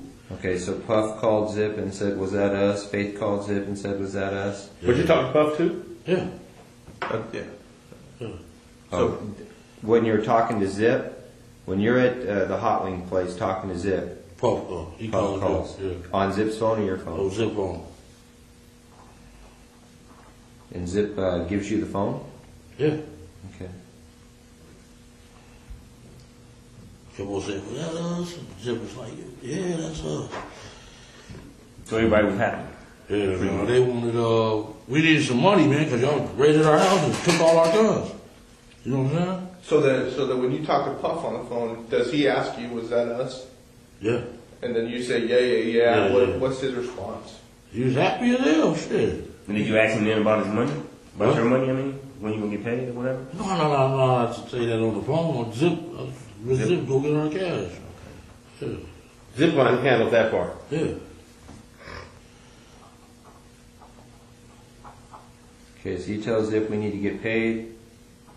What does Zip say? "I'm going to go back home and have Yeah, I'll get back with y'all. Yeah. I said they just took our raided our house and took our guns and all that shit. So, yeah. Okay, the raids occur. Then I gave a beating. That was stupid as hell. For the South Side, we gave a beating and all them motherfuckers told everything. Well, that's when everybody in the whole hood started, you guys. Yeah, man. I shouldn't have did that. That was the fucked up move I ever made. And was that after the guns were taken from the hood? I mean, police was raiding the houses, or was it before? It was before. I don't remember. I know we gave a meeting at the park at Cerritos. Them bitches went and told everything, man. And everybody, both clicked. I mean, was it Temple and whatever? All of us clicked. Yeah, all came back together. Yeah. Yeah, man, a park in Cerritos. What's the name of that park? Regional Park on Belleville. It was all in that first affidavit anyway. We read all that shit. Okay, so you called the meeting though? Yeah. Okay. We read that whole affidavit. You know what I'm saying? We know what's up. So you called the meeting to discuss the incident? Yeah. Okay. And then, and everybody like, we heard you got your $1 million, man. We gonna kick in. You gonna get your punk ass out of my face, bitch. You know? Right. Alright, so, meeting takes place, people are complaining, they want the money. You at some point, you reach out again for Zip, or how do you try to get paid? I kept calling his ass. And, the next time we seen him was, where was his ass at? Was he avoiding you? Yeah. We met him at Roxbury. On purpose? You ran into him, or you guys had a call? We had a meeting. Who set that up?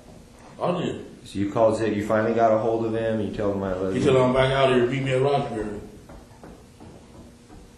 That club on Sunset? Yeah. And they were shooting pool, and them Don Woo Riders ready to beat their ass. Who's they? Zip and who else? Zip, D-Mac, who was that? Fleetwood. Fleetwood? Yeah. Do the hand with Flint? Yeah. Was Flint out by then? No. Okay, then y'all meet, and then what? We meet? Now, when you have a meeting, is D-Mac and Fleetwood all of them there with you guys? No, it was just me and him. I was talking to him. What's up with the cat? And he ain't gave it to me yet. And D-Mac told me that shit. He said, man, Zip got that money. He like, huh? He didn't tell you that night, though, because you thought he was still trying to get the money, right? Yeah. I'm talking about he told me this past summer. And what's the name? Fell out behind all that shit. When you guys met at the Roxbury, how long how much time passes before I'm sorry. After that, After Halloween play? No. After the shooting in Las Vegas, how long is it before you guys meet at the Roxbury? Like months? About a month and a half.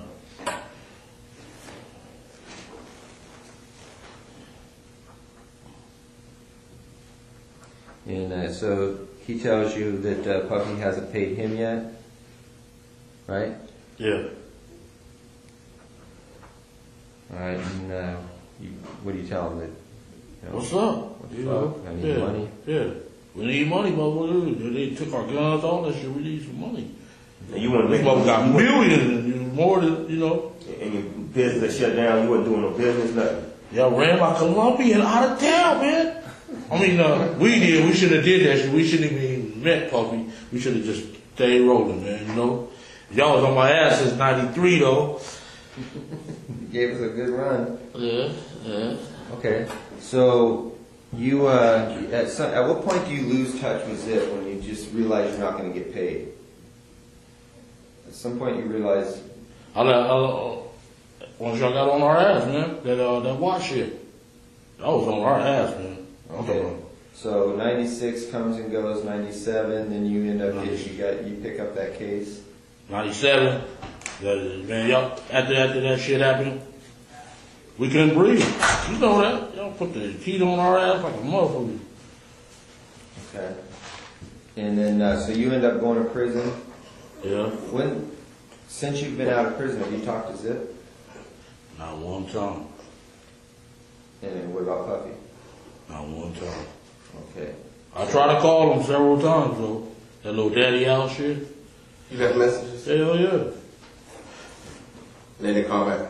I think if he would have just gave us half the money, you know what I'm saying? I would stay strong like fuck it. Okay, so a couple months ago you say you run into D-Mac.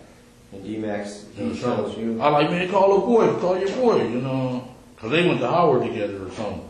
I like, man, call your boy. He like, man, what's his name still, man? What's Zip behind that shit? Zip got that money.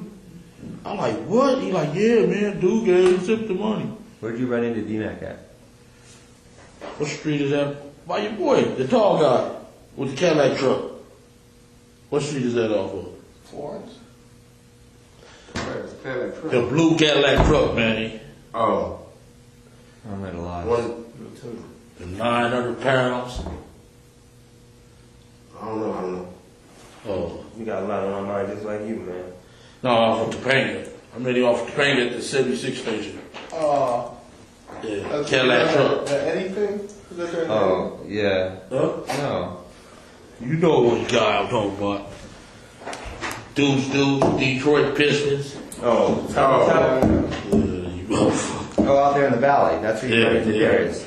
Okay. Yes, the bitch. Let me tell you what he did to me. I'm gonna tell y'all another thing I know something. Did I tell y'all? On the 40-some thousand.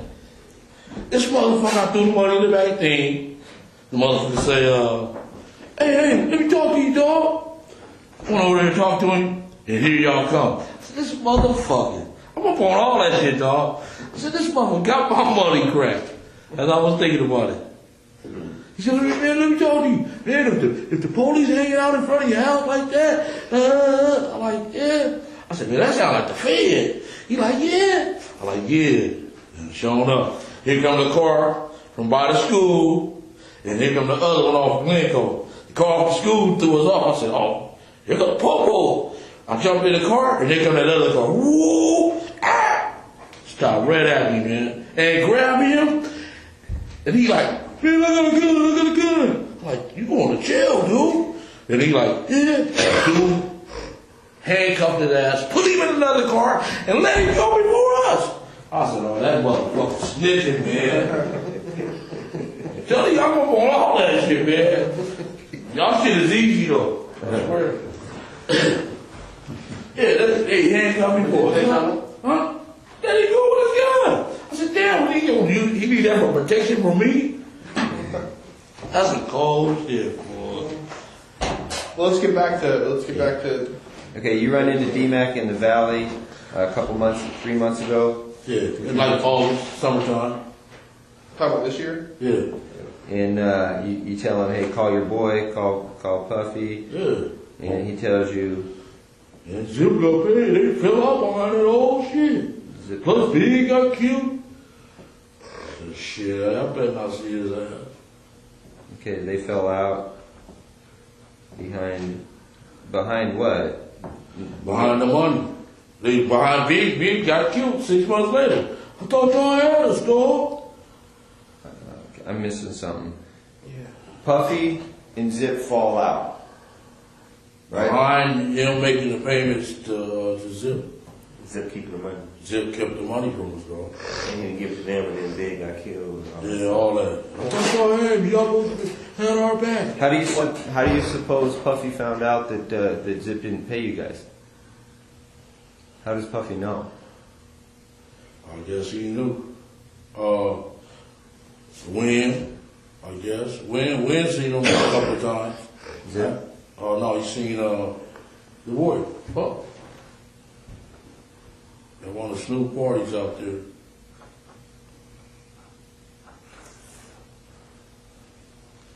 In New York? No, it was at Snoop house. Oh, in Long Beach? Claremont. His house. Yeah. They all on pictures and everything. He came. I said, man, you didn't call me? No, dog. I thought you don't answer this. Motherfucker. I said, you get the number? You got the number? We call. Motherfucker. You know what I'm saying? Well, I would see his ass, man. Give me the jewelry and everything, you know? Stupid motherfucker. Okay, so Zip doesn't pay you. Puffy's pissed off because Puffy did make the payment. You have any idea what amount of money Puffy paid? D-Mac didn't say it. Okay, so D-Mac tells you they fell out beyond that whole thing. You think that Win had probably talked to Puffy about the money at one of these Snoop Dogg parties? I said he didn't. He just gave him the number. I heard Keffe out. Ooh, we go the number. We called him up with the number. Phone him off. Puffy gave Win his number? Yeah. I said, you let him give you a number? That was so stupid. Why you get the jewelry? Let me all, you know what I'm saying? Collateral. Yeah. Okay. But you left a message when you get the number? What? You called and left a message? Yeah, he didn't answer it. The man got about 50 phones. He throw that shit away. The phone's easy, man. All right. And what about you? You also said that that Kane told you something about Zip. Yeah, he said Zip got the money. They fell out. When was that? When did Kane tell you that? When did I get out on that violation? That was 2005. Kane's name is Gregory. Yeah. How about Pete? How much time they gave Pete? Pedro Hill? Yeah. Shit, I think he got 5-6 years, didn't he? Ooh. Darn, damn, hurt. Boy, this is a cold dude, man. The game ain't right. I advise everybody to quit, dude. Where were you when Kane told you? Is this when you were back in Richmond, or? Care about it. Oh, only went out there one time. They said I stole $10,000. I said, bitch, I stole $10,000. No, that's your brother saying that. That's not. Yeah. Kevin. Yeah, stupid ass motherfucker. You don't know I'm saving his life. $10,000. Oh, you know about that too, huh? Yeah. Okay, so Kane tells you you're over at Kev's house 2005. Kane tells you, man, Zip got that money. How does Kane know Zip? Just from out there in New York. Just the New York connection? Yeah. Everybody knows Zip. Zip's big and a mother out there, man. Yeah. Now, you know Kane's on the run, right? He on the run? Yeah. Oh. You have any contact with him at all?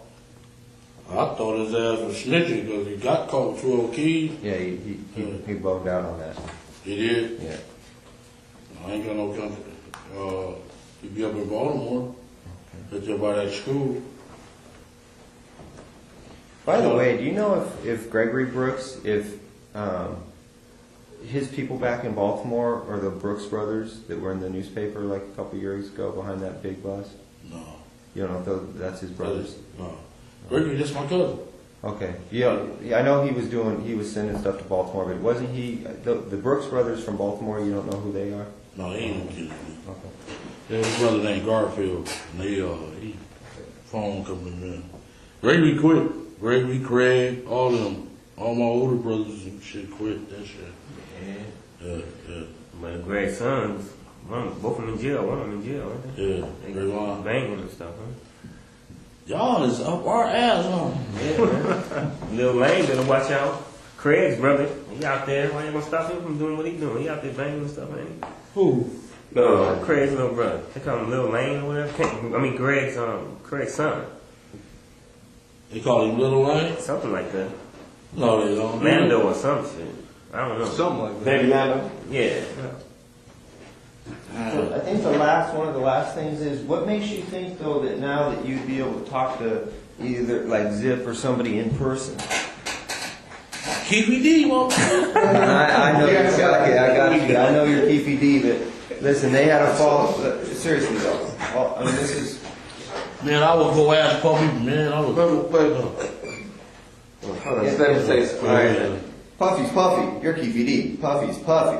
Okay, and now he knows that, you know, you can't afford to be making any mistakes right now about the ghosts that are in his closet. And, you know, all of a sudden Keffe D comes up out of nowhere and starts wanting to talk about the murder of Tupac. He couldn't really come like that. I ain't gonna come back. Give me my money, man. No, my money. But I'm saying he ain't. I'm just from my standpoint.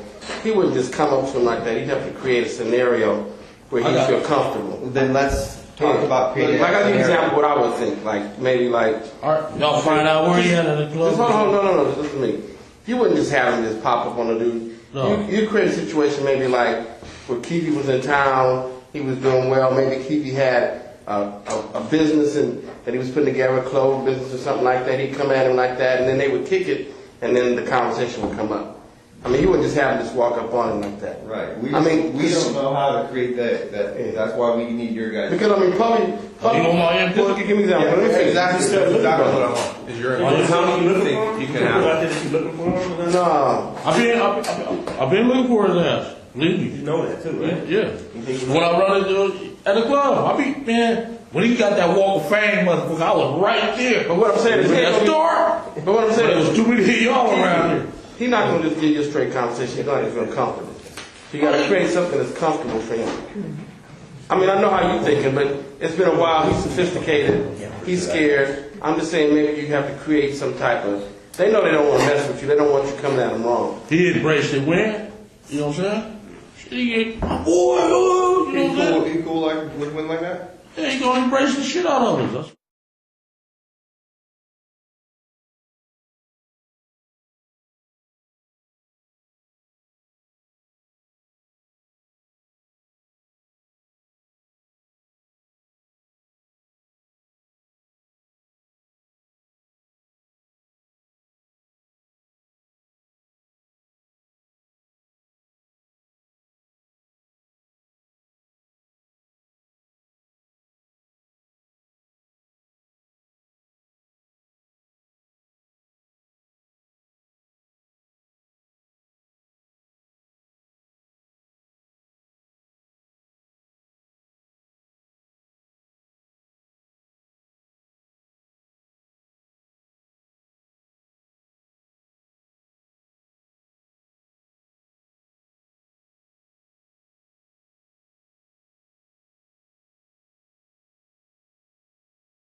Yeah, he could be in a restaurant, something you could come Then in. I'll be seeing this little commercial. I'm like, you motherfucker. You know what I'm saying? Caleb or No, he got me in trouble the first time. Didn't he though? So he said. so you don't have to go to New York. You could do it here. Yeah. He We're said. talking two different things. New York would be Zip. Yeah. Zip's out there, and he's going to be staying out there. Yeah. I mean, he's got a club out there. He can always. Yeah, he got to. Oh, I can go there because he like every time my folks go out there, he like Brian. He's vice president right up under Jermaine Dupri. He went out there. Him and the dude named Ramon. They went out there. Oh, y'all keep me boys. Oh, come on. He rolled out the red carpet for him. Got them drinks and everything. They the one told me about the club. Then this other broad I was fucking, she said, got a 3-story beauty salon.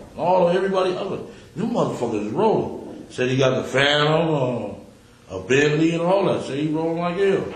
You see any advantage to maybe starting off with just having another encounter with D-Mac? Yeah. Start off with that, and then D-Mac can put it in Puppy's ear that you kind of. I'm looking for it. All right, I'll get on it real fast. No, we'll handle that. We'll set that up. Okay. Okay, because what ends up happening is if you take control of the situation, you start making some progress we're not ready to deal with yet, then, Basically, you don't have to do anything. Just take the time. Yeah, it takes time. We'll tell you when you need to be somewhere and make arrangements. All right. And, Gotta put it in his ear because he do go get D-Mac every time we come out here. Okay. That's a boy, yeah. Okay. All right, well then I think that's a wrap for that whole entire event.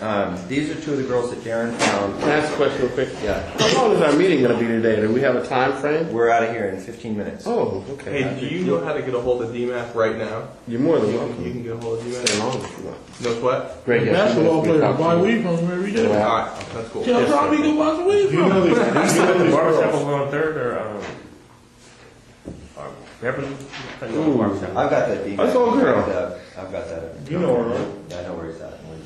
Look at that. She got fat. Yeah, that's the wrong. What about this one here? Yeah, he can get the. That's the one who's on the phone? How old is this picture right here? here? Okay, are those the two girls that were in the vibe party that night? Yeah. Okay. And what are their names? And go squeeze Right here. DJ Quick by the ball. I'm serious, he get that shit up quick. Answer the question. Yeah. Go boy. Those two girls, you see What's there. their name? What are their names? Michelle and Jewel. Yeah, and the others were the two girls that you talked about At the being party. in the vibe party that night and, Yeah. and getting close to Yeah. Puffy and Biggie, All is that right? All that, yeah. They was ones to set that shit up. For sure. Now, you know that from being there or you know that from That's out it. there? Being here, dog. Okay. I'm not telling you, dog. Did you get any other insight on that from anybody else or, you Keffe D? People We know told the you? streets, dog. So you're just saying from that alone? He said he watched They was out of place. They there. shouldn't have been there in the first They place. from Death Row, so Yeah, they he ain't said got when no we sitting business there, it there. was odd. Then boom, the fire marshals come. We left Big Pete and what's the name out there, Sporty, outside the club because we didn't have enough passes. So I was going out there checking on them. Don't put that on these notes.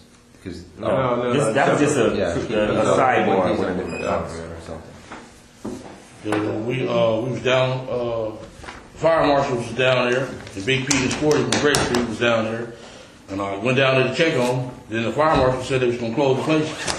Blood was out there. It was ready, dog. We're gonna get into all that another time, man. But that's some stuff we got to touch on too. Yeah. These are pictures in there.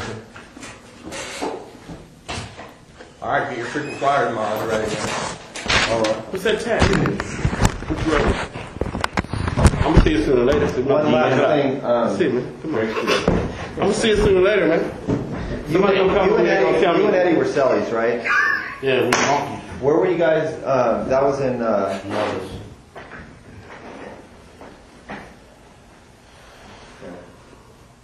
What? I wanted to ask you something. Excuse me. What do you know his last name to be? Samuels. Huh? Samuels. Samuels. Samuel. Oh, okay. He asked me a question. If I find out anything else. I want to ask you one more thing. I know you probably been on vacation in 93. Okay.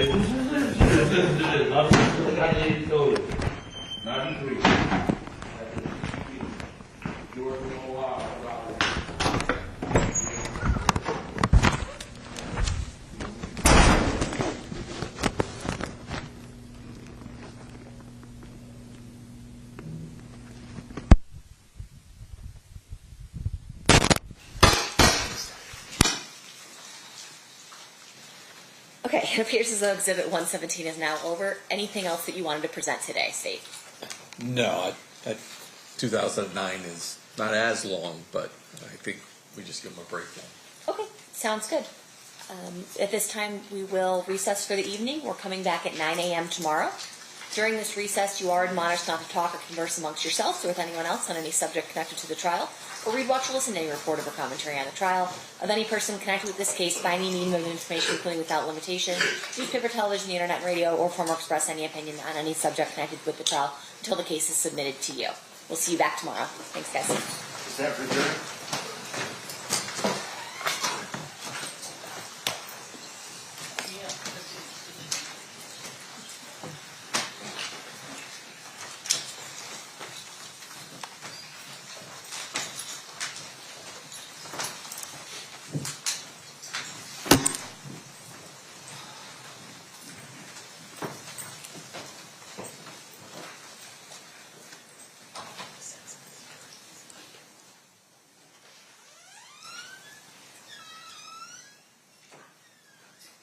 The record, the jury has exited. Anything we need to address outside the presence? Nothing from the state. No, from the state. Okay, we'll be in recess. Thank you, everyone. Have a good night. Thank you.